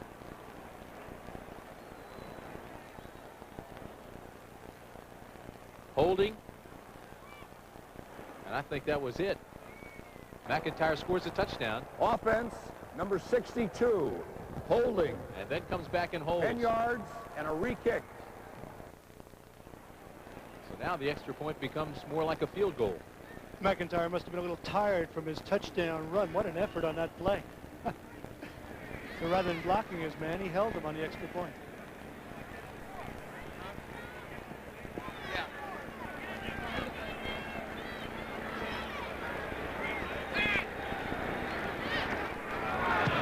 Yards out, and it's good.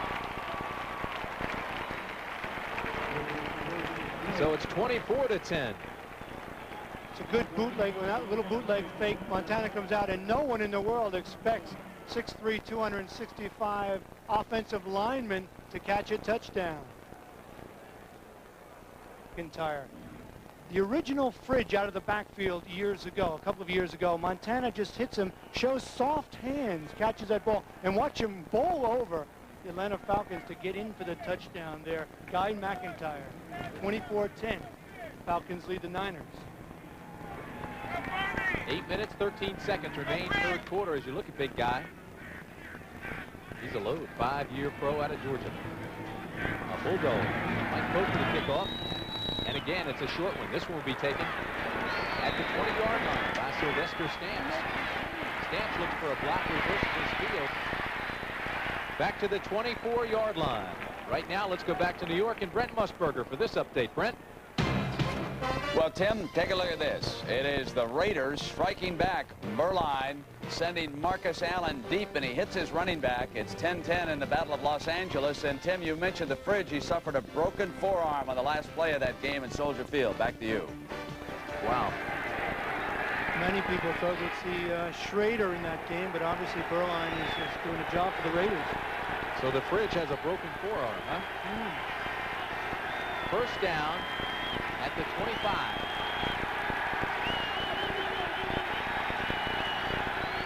Chris Miller completes this one to the 31. There is a flag. Stamps takes it out to the 31-yard line, but there are flags everywhere.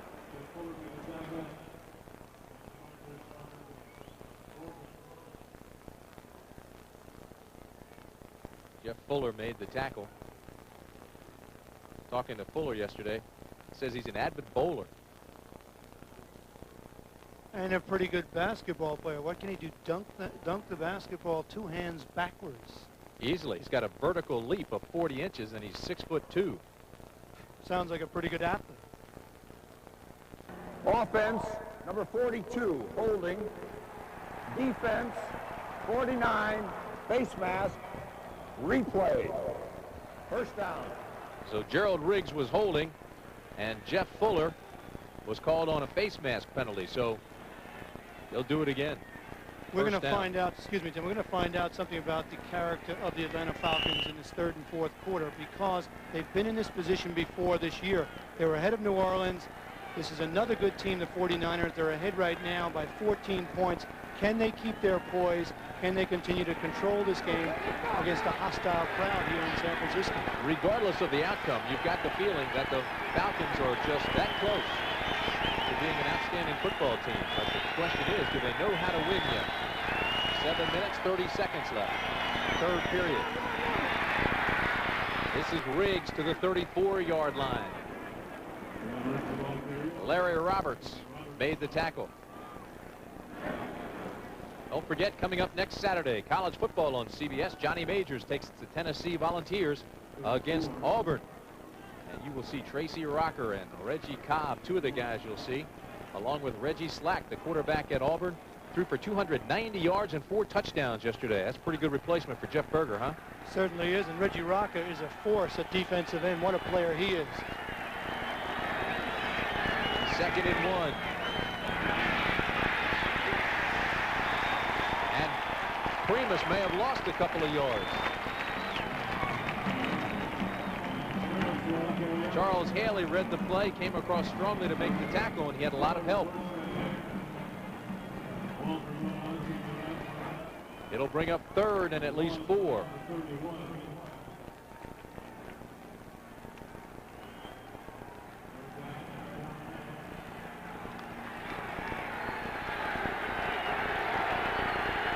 Atlanta 6 for 10 on 3rd down conversions. Now the crowd comes alive at Candlestick.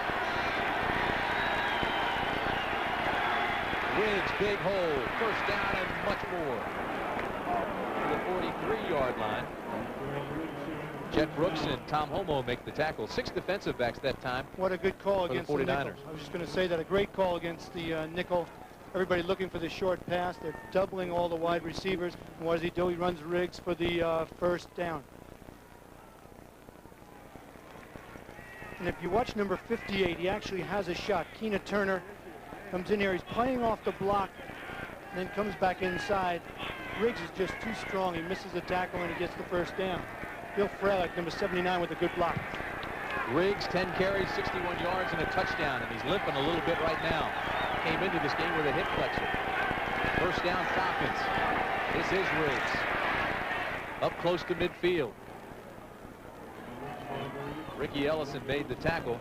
Yesterday, Ellison called Gerald Riggs the knockout artist. Yeah, and Michael Carter was telling us that he actually knocked him out. He says when he comes through, he's liable to put you out of the game. Watch Ellison right there fighting off the block. Number 64, Jamie Dukes, finally makes the tackle. Ricky Ellison has an interesting profession besides football. He is a strategic defense research analyst. Can we call him a rocket scientist then? I think it'd be a little bit easier. 2nd and 3 from midfield.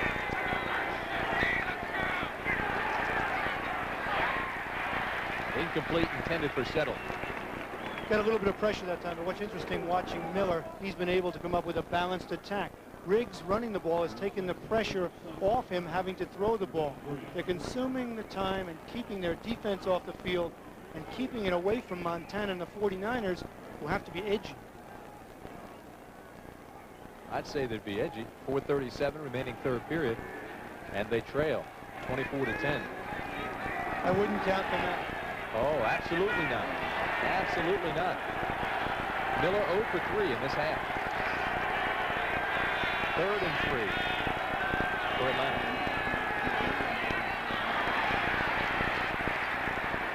Close to another first down.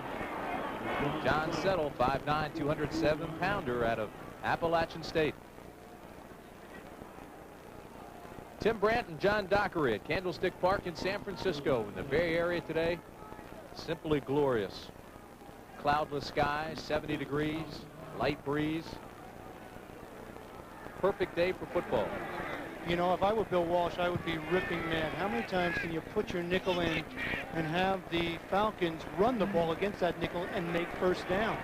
It's got to do something to change it up there. I might keep the nickel on the sideline and come with more of a run defense.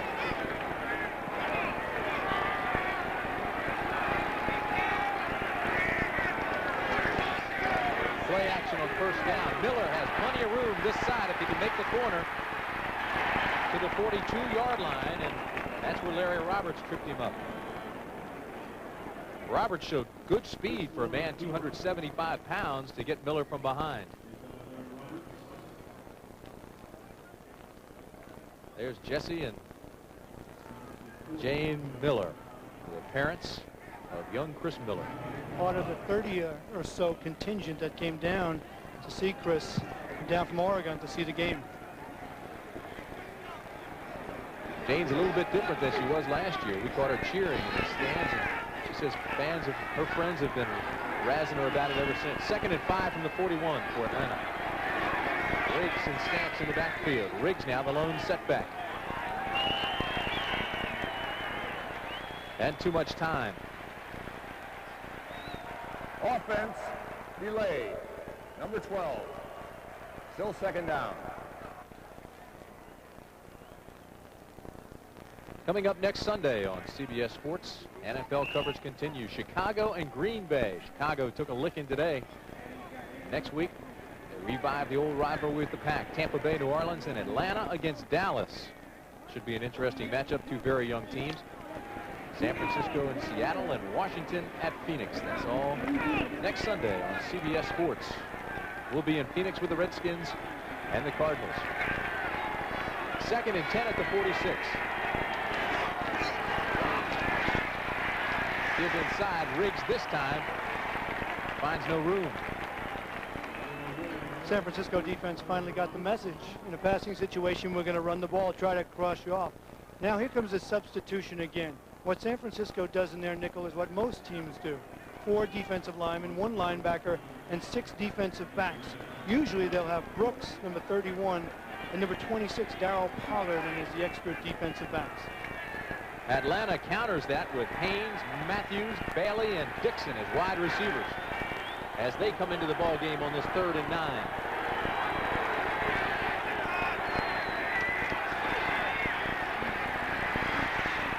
Miller going deep. Intercepted. There are flags everywhere. It's Jeff Fuller at the 3-yard line. We'll wait to see what the flags are all about. Both the defensive back and the receiver on that side went down.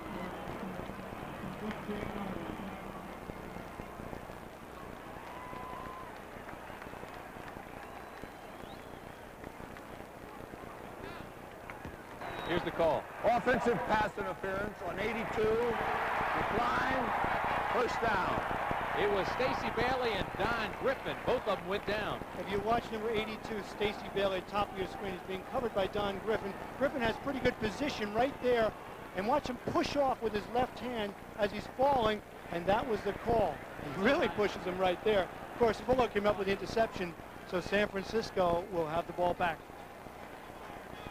2:59 remaining. 4 interceptions on the year, and Atlanta -3 in the giveaway takeaway ratio. This is Montana deep in his own territory, in trouble.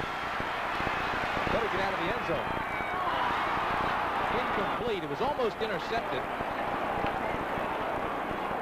But Robert Moore couldn't keep inbounds. And it's a good thing. Montana first was almost sacked for the safety. Secondly, almost threw the interception. Mike Gann got pressure, and it is almost before this. And watch, this is a poor decision on Montana's part as Moore looks like he's juggling the ball as he's going out of bounds. The official is right on the spot and says he did not make the catch inbounds, so it's not an interception. Well, I don't know about that one either. Let's take a look at it again. First of all, watch his knee, and then look at the catch. He's got the ball. My question is he juggling the ball as he goes out of bounds? The official is right there. He's in great position. Well, they're going to review it, but the call was that he was out of bounds. That's what the initial signal was for the official. I think the thing they'll be reviewing is whether he had possession inbounds or whether he was juggling. There are the replay officials up in the booth.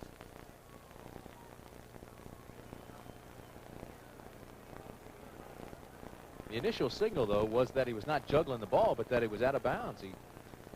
Momentum took him out. Take a look at it one more time. I say it's complete. But what do I know? We're going to wait for the officials. I say he did not have possession of it before he went out of bounds.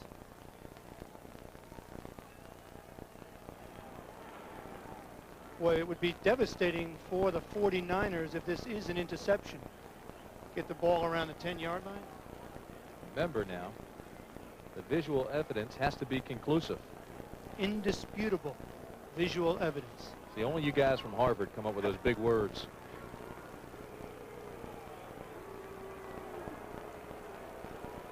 Crowd getting itchy, as is Marion Campbell. This is the worst field position of either team this afternoon.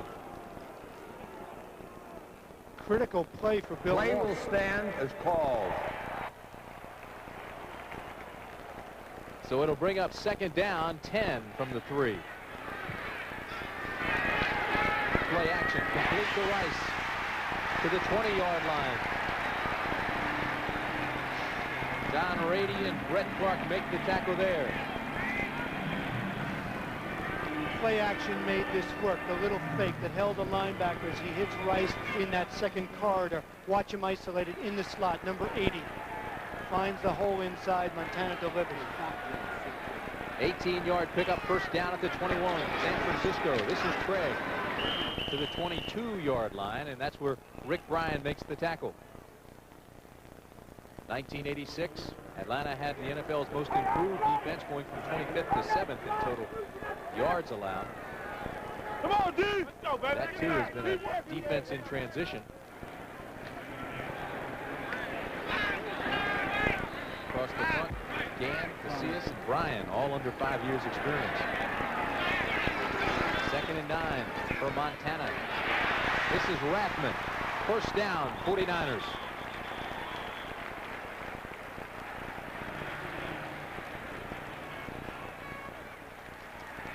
That's the time remaining in the third quarter. Montana's patience. He's hitting those short passes. He's waiting. He's running the ball where he has to. I know he'd love to go downtown to Rice, but they're just not giving him that, so he's taking what the defense is giving him.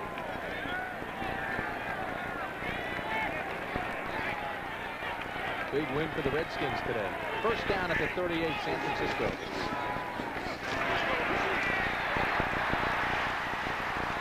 Rathman to midfield.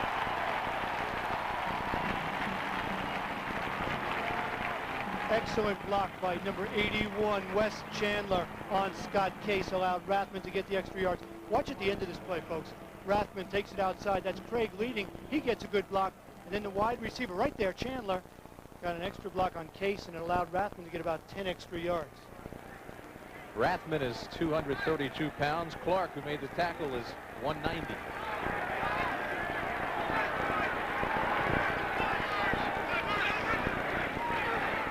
First down, Montana across the middle to Heller, and Heller's out to the 44-yard line.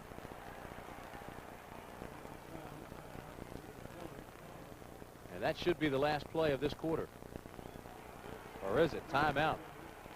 Rick Bryan and Steve Wallace are going at it a little bit over there. It's the first catch that I can remember by a tight end other than the McIntyre touchdown when he was in as a second tight end. Now the clock continues to roll at 10 seconds.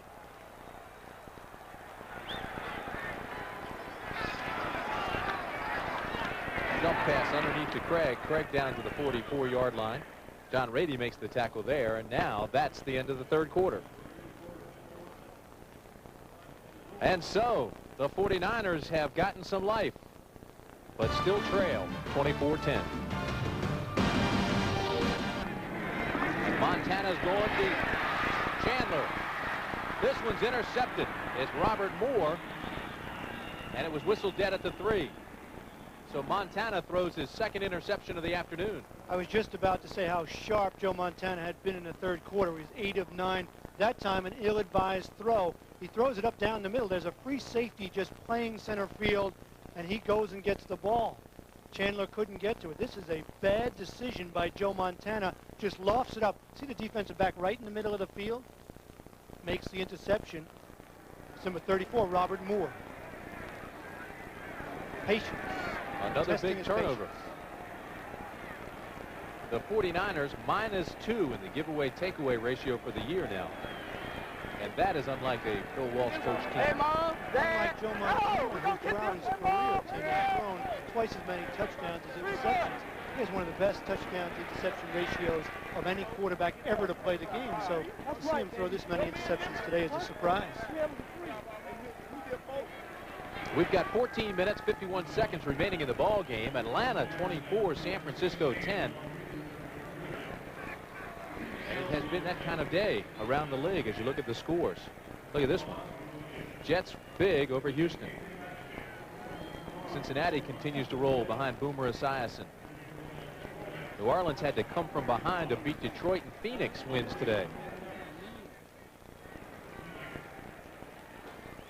Don't forget, next Saturday on CBS Sports, big college football game in the SEC, Tennessee and Auburn. And Doc, you like? I like Auburn. I mean, Pat Dye just seems to grow great defensive players. You look at 5-yard line. Thrust forward, maybe across the 5 to the 6. And if you're a defensive team here, what you do is just take it to them. Come after them. Get penetration, make something happen. Make the quarterback beat you. Make him throw the ball out of you. Riggs, 13 carries, 71 yards.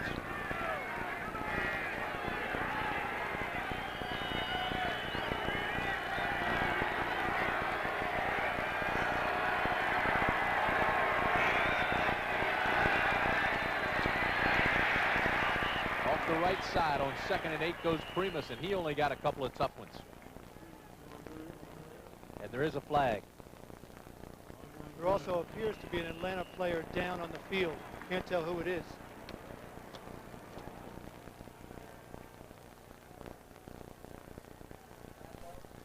Larry Roberts and Michael Walter made the tackle. And that's Radloff, the center.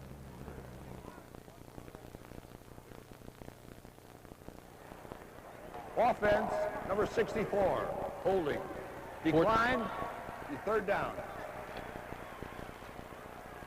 Time is out, guys. 3rd and 7. And a big completion for Chris Miller. Floyd Dixon has the first down for Atlanta. Miller showed me something there. In his own end zone, takes a big hit after he throws the ball. Throws for the first down, gives himself a little breathing room down there. You heard the crowd chanting, defense, defense. The Niners would have had great field position had they been able to shut them down and make them punt. Wayne Radloff being worked on the Atlanta bench. George Yarno takes his place, a 9-year veteran out of Washington State. First down at the 16. Big hole left side. Right now, let's go back to New York for this update. Brent Musburger. Brent? Tim, watch the left defensive end, number 91 of the Los Angeles Rams. Burline's in the end zone. Whoop! Down he goes, and that's a safety. 12-10, Rams lead the Raiders. Let's go back to Tim. Take him down any way you can, Brent. If it works, do it. Here it's 2nd and 3. 12:49 remaining. Now Atlanta trying to melt the clock.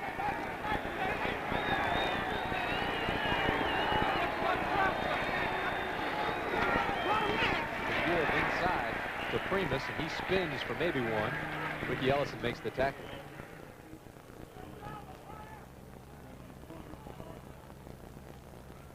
Watch Ricky Ellison. Fills the holes. They're expecting to run right now. He's right into the backfield, makes the tackle on Primus. 60,168 fans in attendance at Candlestick Park this afternoon. Not a record, but awfully close. 6 defensive backs for the 49ers. 3rd and 4, Falcons.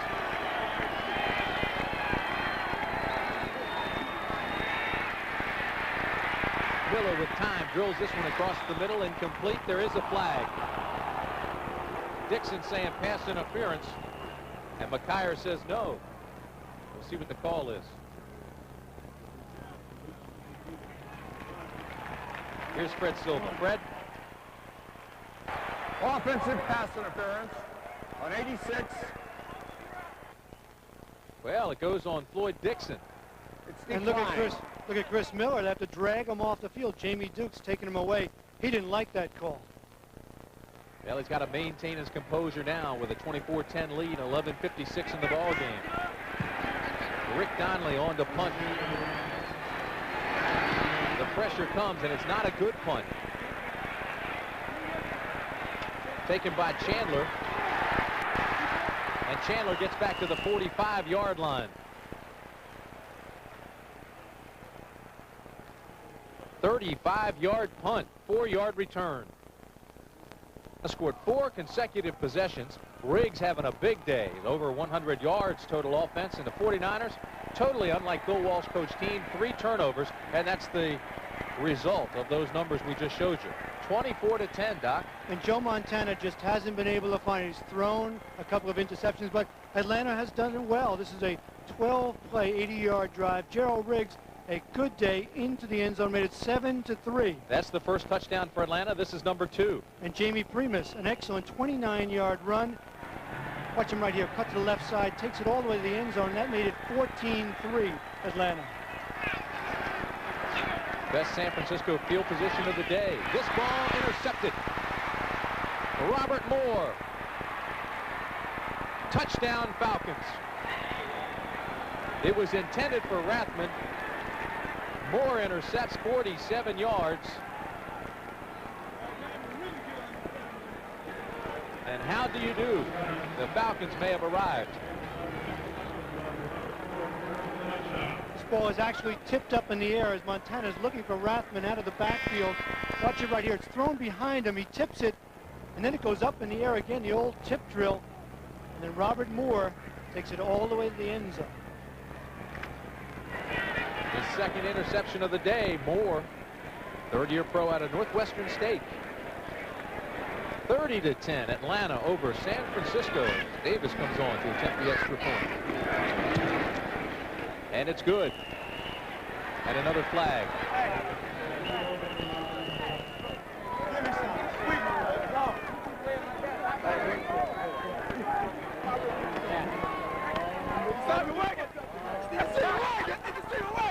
I think they're enjoying it.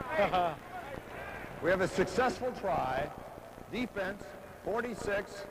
Unsportsmanlike conduct, jumping up to block the kick, 15 yards on the kickoff. That's Tommy Holmoe. So with 11 minutes now and 33 seconds remaining in the ball game, it's 31-10. Biggest surprises on this NFL Sunday afternoon. Atlanta Falcons upsetting San Francisco 31-10. It has been a game laden with interceptions. 5 in this game. 2 for Atlanta, 3 for San Francisco. And this will not be returned. So they'll bring it out to the 20, and the 49ers will start there. Joe Montana comes back out on the field. And waiting in the wings, Steve Young. Now, we talked to Bill Walsh yesterday. He gave us the indication that Young would play. He tried to work him into the ball game. Started. Team number 30, offside, decline, first down. Young started last week. He did, and part of the reason he started was the memories that Joe Montana had from Giants Stadium, where the Giants beat him up a couple of years ago. Also, he had that elbow problem. So, I mean, What Bill Walsh said to us was that Montana was his quarterback. He's playing well now. He had a great year last year, and he really was the quarterback. This man is the quarterback of the future, but he'd only find a spot for him if the game warranted. But you could tell that Walsh really likes Young. He can do so much for the ball club with his mobility. First down, Montana throws this one across the middle. It's complete to the 33-yard line. Ron Heller makes the catch, and John Rady makes the tackle. 11-13 remaining in the ball game. Hurry up offense for the 49ers.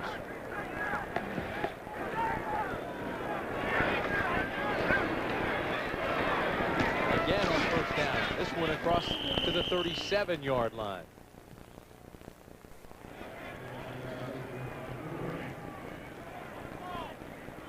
Roger Craig will be just shy of a first down.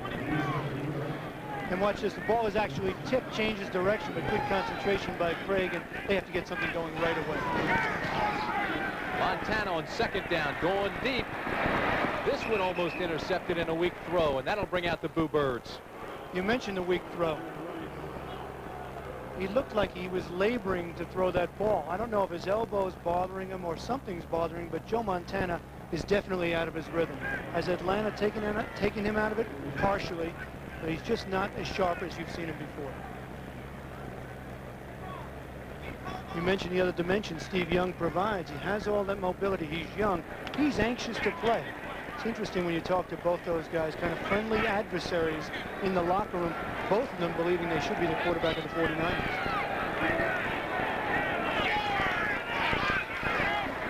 Third down for Montana. He needs 5. This one not even close, but there's a flag.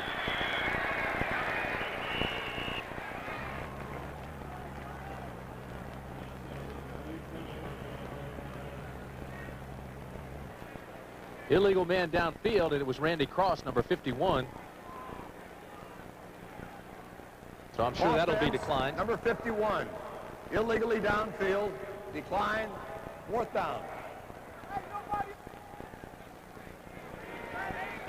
So it'll bring up 4th down, and San Francisco will have to punt it away. Barry Helton comes on. And things are starting to look bleak for the 49ers. There's a good look at Lou Barnes. This is a high spiraling punt. Will take Barnes back to the 14-yard line. He'll fair catch it there. A reminder that next week on CBS, doubleheader day. The Black and Blue division has that old-time rivalry between Chicago and Green Bay, and Chicago was beaten up today. Tampa Bay, New Orleans, and Atlanta at Dallas. Atlanta showing signs of really turning the corner. Then in the second game of the doubleheader, San Francisco, Seattle, and Washington at Phoenix. That's all next week on CBS Sports. First down, Atlanta.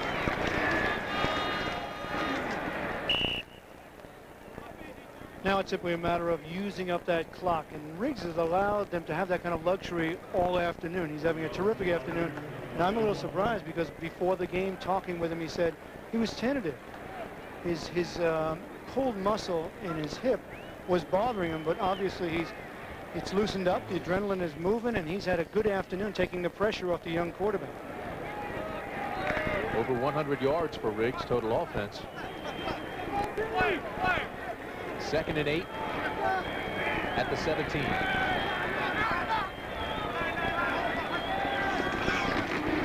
This is Riggs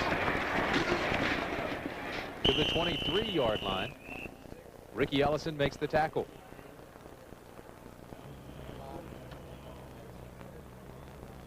Ellison's got a lot of mobility. Watch him, number 50. How he slides across. Nobody gets to him.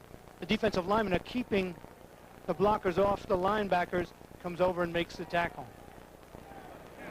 Good block by Primus on Romanowski.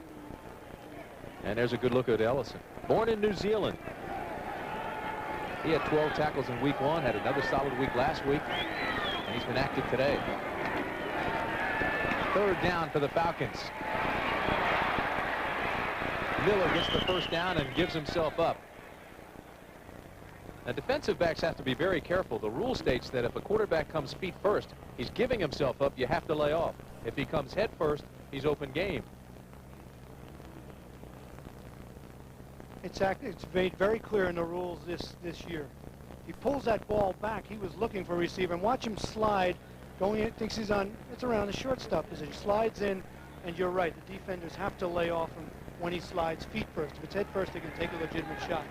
He was a baseball player too. Played in the minor leagues. Batted against Steve Howe, Candelaria. But he said he batted his third grade weight, and so he turned to football. On first down, they take it off the left side. Haley and Ellison make the tackle. Well, I'll tell you something. Big Bill Fralick got matched up with Fuller that time, and Griffin. It took them both out of the play. Put Griffin on his back.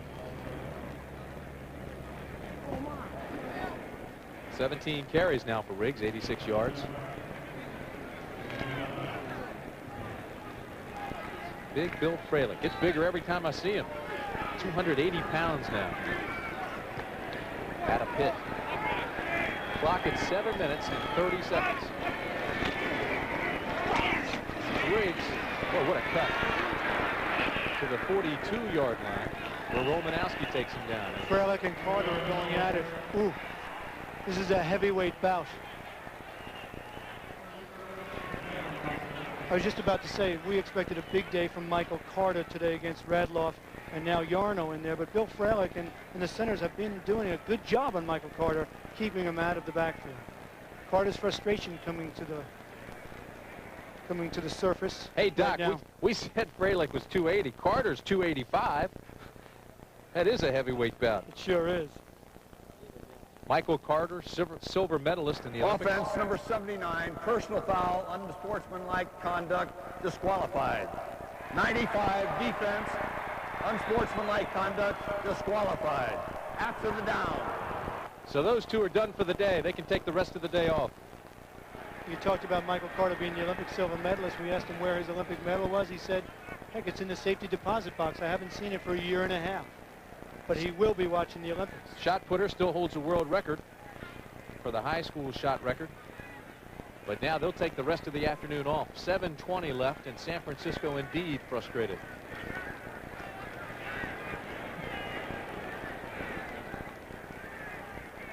Bill Fralick, very soft-spoken, well-mannered guy, delightful to talk to.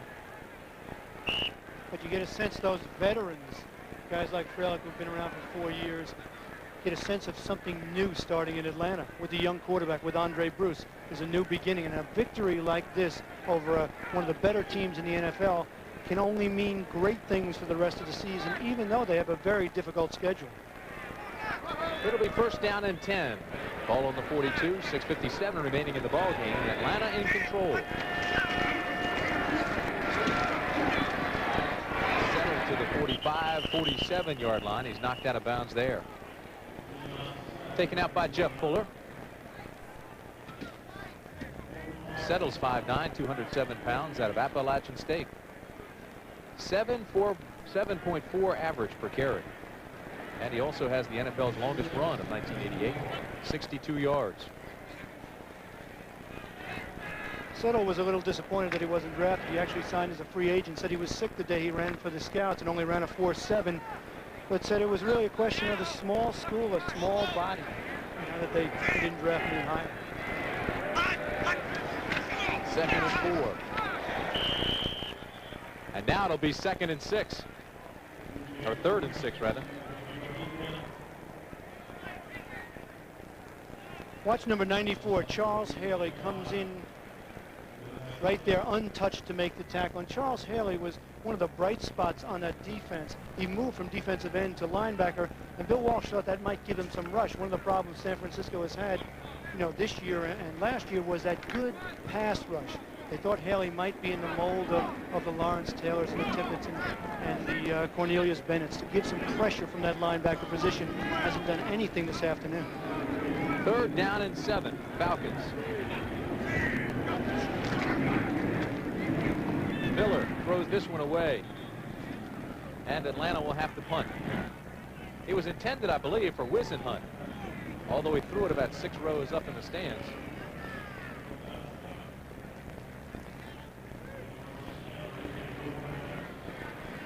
got the feeling last night talking to the Atlanta players, if they could upset San Francisco, this team could catch fire. Boy, they could do it out today. Rick Donnelly punts to Wes Chandler. But look at the coverage. They play with such emotion. Sylvester Stamps made the hit after the 40-yard punt. You talk about the emotion, and this is part of it. They are playing with intensity, and that's one of the reasons they're ahead 31-10 today. Take a look at that hit on Stamps. It is not a misprint. Atlanta 31, San Francisco 10 with 5:49 remaining in the ball game. Tim Brandt, John Dockery with you. Candlestick Park. What does this mean? I think it means to the Falcons that they've beaten a good team on the road, and it's a chance for them to recoup. Even though they do have a tough games coming up against Dallas, Seattle, Rams, Denver, Giants, tough schedule, this means they now know they can beat a good team. And to do it away from home is something special for them. 5:49 remaining in the ball game as Montana remains the San Francisco quarterback. This one's complete to Calvin Nicholas. What it means for San Francisco is their first loss of the 1988 season. New Orleans won today, so New Orleans moves up into a tie with the 49ers. In that NFC West. They'll have to play Seattle, Detroit, Denver, Rams. They don't have an easy schedule either. Ratcliffe has his feet cut out from under him and dives forward to the 34-yard line.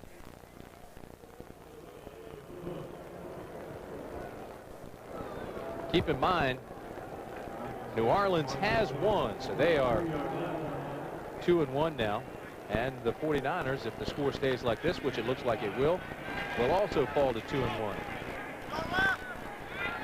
And Atlanta will be 1-2 is right. The Rams and Raiders still going at it. Montana with plenty of time throws this one across the middle of the Riceman. Look out. Rice inside the 40 to the 38-yard line, and there's a flag, and it could be a face mask. So they'll move it down a little bit further. Scott Case and Charles Dimry.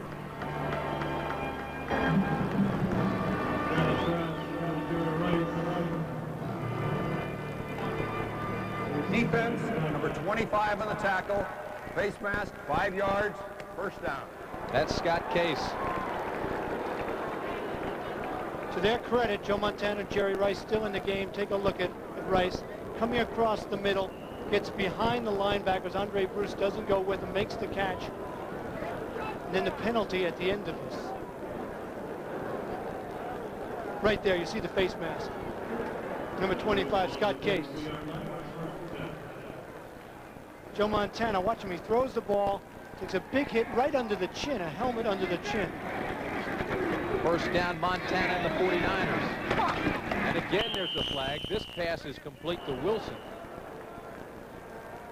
at the 27-yard line, but there is a flag. Tim, if you're the 49ers, how do you rationalize a game like this? Do you say that you've been on the road twice, you've won 2 close games, the emotional win against the Giants in Giant Stadium last week? Offensive pass interference, number 85. 10 yards, still first down. Montana said this week that it is more difficult to win at home because you feel more pressure and that you're expected to win. And on the road, you'll do anything to win. And Bill Walsh followed that up by saying on the road, the only thing you're concerned about is that game. None of the other distractions which go with the everyday living. Certainly today, their concentration and intensity has not been there. First down and 20. Montana double pumps, throws deep.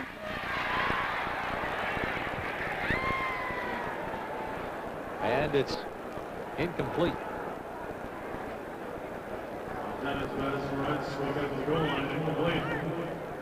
The ball was tipped, and I was waiting for the call.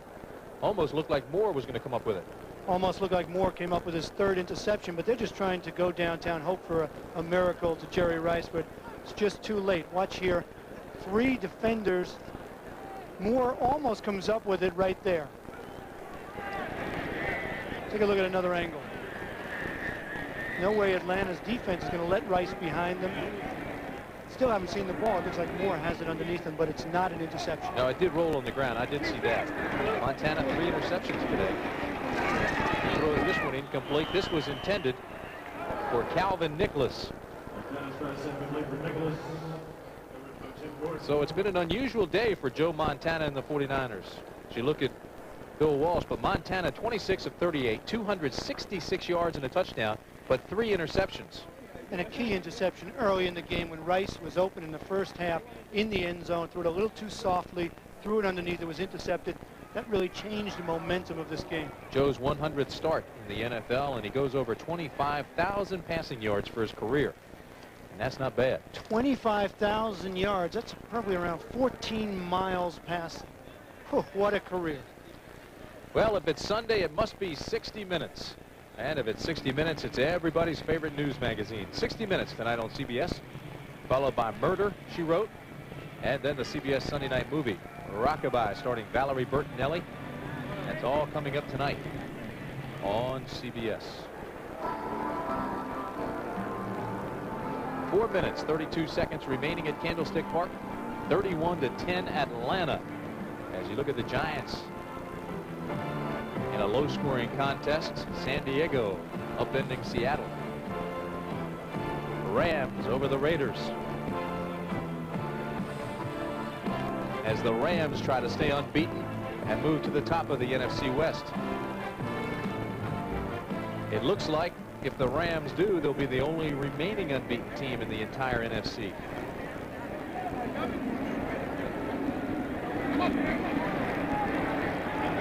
Third down and 20 for the San Francisco 49ers. Montana almost intercepted. It was intended for Chandler, but Charles Dimry had great coverage on the corner and almost had the interception. And you know, you're right. His arm does not look that strong. Well, a couple of reasons. We mentioned the elbow, but also in practice, he's sharing the time with Steve Young. No quarterback can share the time 50-50 in practice and expect to be very sharp. He's also been distracted by that controversy. Am I the quarterback or is Steve Young the quarterback? Right now, he just doesn't get enough zip on it, gives the defensive back plenty of time to react. But in fairness to him, it's desperation time, and he's not satisfied with his performance. Having to go on fourth down. This one across the Rice to the 20-yard line. Well, they needed 20, and they got 21.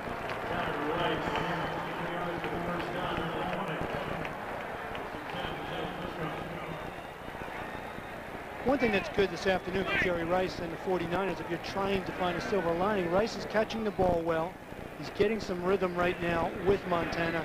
But that's stretching a point. I mean, this game is over, 31-10, but Montana and Rice still in there throwing the ball, trying to find that magic they had last year when Rice had 22 touchdowns. First down. This is Craig to the 16-yard line. He's taken down by David Crudup. I think also San Francisco's had problems on defense and not getting a pass rush. They thought Haley would do that. Ronnie Lott, Eric Wright are both out. Before the game, Ray Rhodes told me that he expected Ronnie Lott back next week. The doctors weren't quite sure, but he expects him back. It's interesting, Doc, isn't it, how we sat down, we watched tape of Atlanta's first 2 games. We really liked Miller. Then after talking with the guys, we could see they were positive, confident, and very enthusiastic. And he said, hey, they could upset San Francisco. This is Rice on the reverse, cuts back, and he's down to the 13-yard line.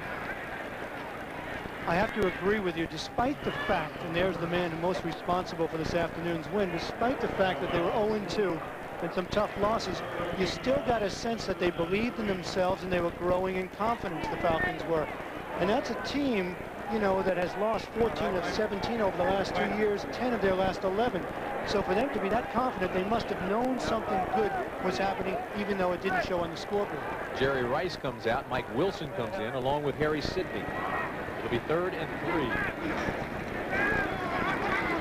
Montana with time throws this one out to the right side. This is Wilson. Touchdown, San Francisco. Mike Wilson.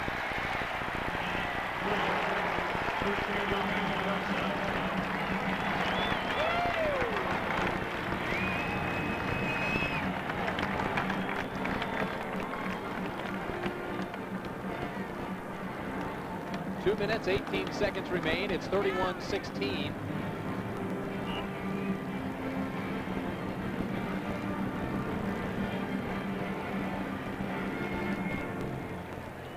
And Mike Kofor on to attempt the extra point.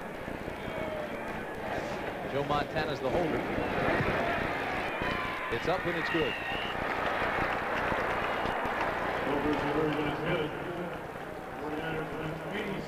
To their credit, Montana still hanging in there, looking for some kind of respectability here. Wide open in the flat. Wilson into the end zone for the touchdown. You have to admire the competitive nature of Joe Montana. He's just in there, he gets a little bit of pressure, throws to his secondary receiver, and Wilson tight ropes in there for the touchdown. Great effort by Wilson to stay in bounds. 86 yards, 10 plays, took 3 minutes and 31 seconds.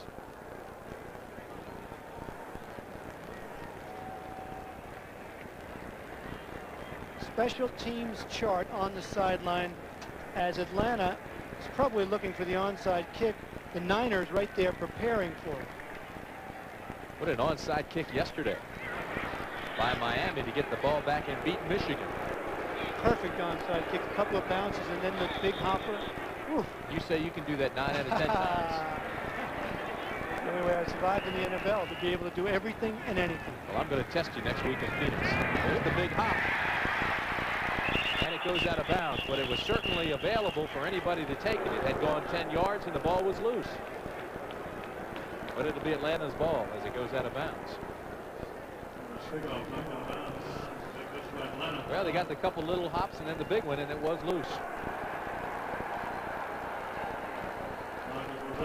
This isn't as hard as it looks. If you hit the ball on the top quarter of the ball on the inside, let's see if we can see it. Probably can. He hits it on the top of the ball. It takes a couple of small bounces. Now the big one. Didn't quite go as high as you wanted it to go, but still it was a good kick, and a rebound goes out of bounds. We get to Phoenix next week. We're going to test you, see if you can do that. First down. This is Gerald Riggs, and he almost breaks it. Brought down from behind by Tom Holmoe, but it's all the way down to the 28-yard line. Riggs almost broke that one. San Francisco takes a timeout with 2 minutes and 2 seconds remaining in the ball game. You get an idea of why Riggs was over 1,000 yards 3 of the last 4 years, 1,700 in 1985. Man is just a steamroller. He's durable. Came in with an injury today, still having a great afternoon, over 100 yards total. There it is right there, 19 rushes, 115 yards, 1 touchdown. But you know, we've come to expect that from Gerald Riggs. 3-time Pro Bowler, 3 1,000-yard rushing seasons, 24 100-yard games, 25 now. He's that kind of a talent. Perhaps underrated simply because he's played for Atlanta, and I mean at 117 Atlanta, and a big win for a very young team. 30 guys under the age of 26 on this Falcon team. And the 49ers bench, there is dejection. And when you think about it, had fate gone the other way, this team could be 0-3. They beat New Orleans by 1 point. They beat the Giants by 3 last week. Today they're having their problems. You have to wonder just how good are the 49ers. What does it mean that the 49ers, not so much that they lose because it's early in the season and they're still 2-1, but the way they lose to a team that is so very young. It is so very young, and a team that's dominated almost 200 yards on the ground. They've just pushed the 49ers defense around. Admittedly, they're not at full strength, but still, it has to be a concern for Bill Walsh. And I'm sure there'll be a lot of talk about the quarterback situation this week, as there has been the last 3 weeks, or actually since camp began. Settle takes it left side, under 2 minutes. And San Francisco, I believe, will take its final timeout. They do. The tackle was made by Kevin Lilly. Minnesota, a big winner there. Miami gets out of their slump 24-17. Buffalo had to come from behind. Jim Kelly leads the Bills 16-14 over New England. Jets 45-3. That's a shocker. Major surprise. Cincinnati 17-12. Boomer Esiason keeps the Bengals going. 3-0 Bengals. New Orleans 22-14. Big win for them in light of the San Francisco loss here. Phoenix wins over Tampa Bay. Next week Phoenix plays Washington. Kansas City over Denver. Got to be surprised by that one. Who's DeBerg at quarterback for Kansas City? And Washington wins a big game in the NFC East.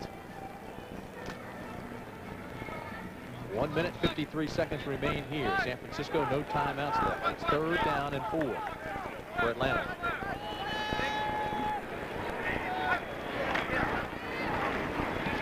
Give inside to Settle, and he gets maybe back to the line of scrimmage. So Greg Davis will come on to attempt the field goal. And the field goal will be about 45 yards. He hit a 47-yarder earlier in this game. They do mark it 45 yards.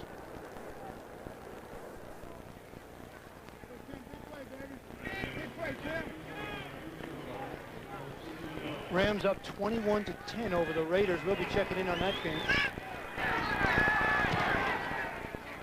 This kick is long enough, and it's good. And so the Falcons go up 34-17 with 1:05 remaining in the ball game. Marion Campbell, you get a feeling that he knows something about quarterbacks. Remember, he drafted Bartkowski when he was here before with Atlanta. He drafted Randall Cunningham, who's part of Philadelphia, that. that's Philadelphia. right. And now he comes with Chris Miller. You get a sense he knows what good quarterbacks are about. Well, it's not like he's new to this business. He's been through 35 seasons in the NFL as a player and a coach. Another reminder, next Sunday, doubleheader day on Greg Davis to kick off.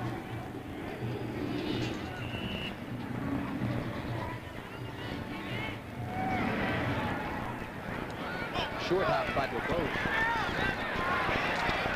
DeBose has some room. 40, up to the 49-yard line before he's knocked out of bounds. 38-yard return and knocked out by Brett Clark.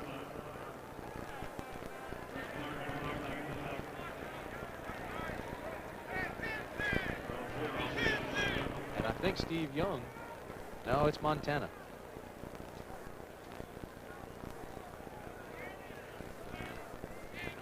While we have an opportunity, we want to thank Bill Breslin, our spotter up here, and Chuck Gardner, our statistician, in the booth.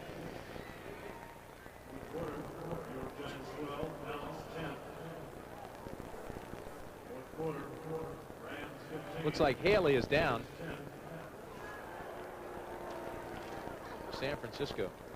Well, it has indeed been a surprise here this afternoon. A lovely day and a big crowd, and San Francisco fell flat. But I'm not so sure they're losing to a bad football team. Atlanta, young, aggressive, and playing well. They absolutely are, and they have a quarterback who is comfortable, who is growing each week. Offensive line did a good job today against a reasonable defense. Receivers, nothing special, but Gerald Riggs came out after being injured last week, came out and had an excellent day to take the heat off Chris Miller. And Marion Campbell, a nice win for him, get his team back on track. San Francisco scored first. Mike Cofer on a 38-yard field goal made it 3-0. San Francisco. Atlanta came roaring right back. 80-yard drive, 12 plays. Gerald Riggs scored from 3 yards out. It was 7-3 Atlanta. Then a major controversial play. San Francisco went for a first down and seemingly made it. Then there was a review, instant replay, and they said that the foot had hit, the knee had hit, and they brought up 4th down, and San Francisco had to punt. Atlanta came right back on that possession. James Primus scored from 29 yards out.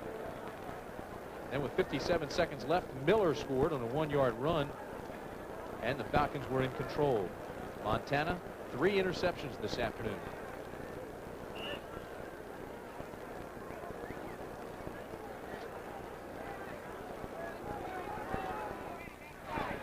First down and 10 at the 49. 56 seconds remain in the ball game. 34-17 Atlanta. Montana throws, and it's complete to Rice at the 35-yard line.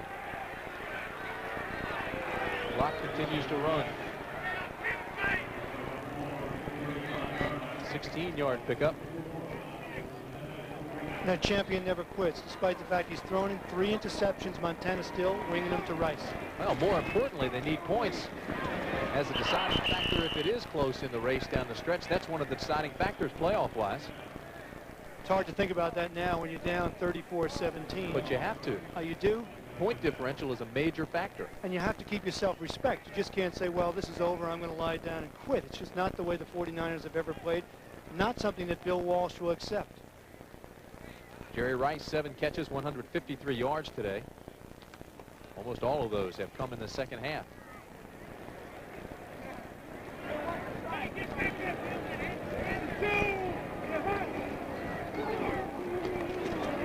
Montana with time drops this one underneath to Roger Strait, who sprints to the sidelines and stops the clock at 21 seconds. Joel Williams was hot on his heels. You look for reasons why Atlanta comes up with such a big upset this afternoon. Yes, they had intensity. Yes, they had a good game plan.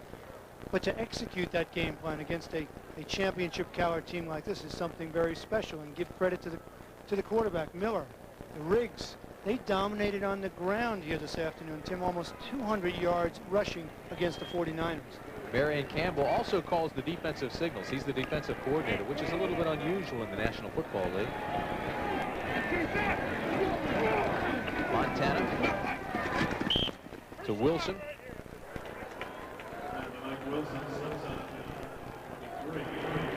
They're working on Haley. Charles Haley, a third-year player out of James Madison, made the transition from the defensive end spot to linebacker. They're counting on him to be the pressure linebacker, the guy that gives them some rush off that 3-4 coming at linebacker.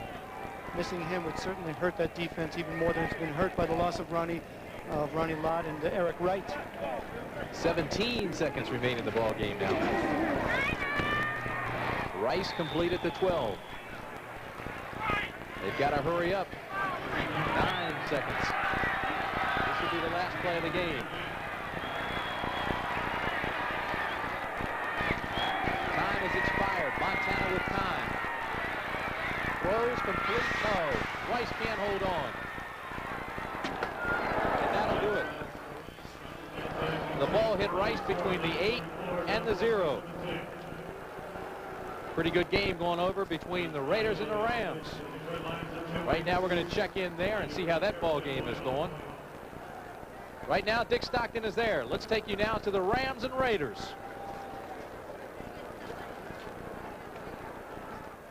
And welcome to our viewers who have seen the Atlanta Falcons shock the 49ers 34-17. Right here the Rams, trying to nail down their third win, have come up with their 9th sack of the game. The 5th by Gary Jeter. The big play of the game moments ago, Jim Everett to Aaron Cox for the 54-yard touchdown. Everett's just on a simple rollout play to get away from the pressure, and Cox is running an out and up pattern, and he gets way behind Ron Fellows for the touchdown. This one salted it away right here. Dick Stockton along with Dan Fouts here at the Coliseum. Story of this ball game has been a great defense by the Rams. Problems by the Raiders' offensive line. We've had a lot of penalties today, and we've had a lot of sacks. 9 by the Rams, a safety. Everett has had an outstanding game. Despite suffering a concussion in the first half, he was out briefly, and Greg Bell has gone over 100 yards for the 2nd consecutive game. So a big game for Everett, but this game has been won by the defense for the Rams. No doubt. 9 sacks today. That's just 3 shy of an NFL record, and we've still got a couple of plays left. Raiders do have 2 timeouts remaining. They're at the line of scrimmage. 3rd down and 14 on the 49.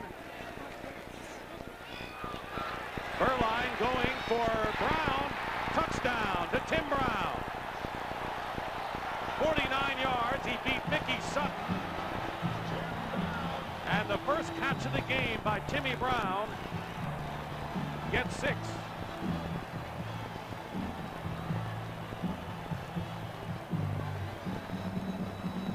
So now, Dan, the Raiders, who have 2 timeouts left, not much time on the clock, especially with the 45-second clock rule, maybe looking for an onside situation. Meanwhile, Chris Barr will attempt the extra point. Tim Brown with his 2nd touchdown receiving this year. He's returned the kickoff 97 yards for a score. Barr's kick is good, and it's now 22-17. This is inconceivable that you can throw a bomb on 4th down and about 15 yards for the first down and in a prevent situation and have it complete for a touchdown. Mickey Sutton had a man-to-man, but also Vince Newsom is supposed to double cover from the deep half of the field. Brown went right between both of them and got the touchdown. Fine throw by Berline, but I bet he's the most surprised man on the entire field that he got a touchdown out of it. And for our viewers who just joined us, Berline has not seen Jay Schrader into the ball game because he has had an outstanding game today at quarterback. His problem has come up front. He has really answered the challenge of Jay Schrader, and it appears that he's answered a lot of people's questions about his competitiveness and his desire. He has been under tremendous pressure all day long. It seems like every time he snaps the ball, he's faced with a 3rd down and 20 yards or 3rd and 15, and he continues to make the big play. 318 yards, 2 touchdowns, 1 interception for Berline. Jay Schrader sitting out another week. 22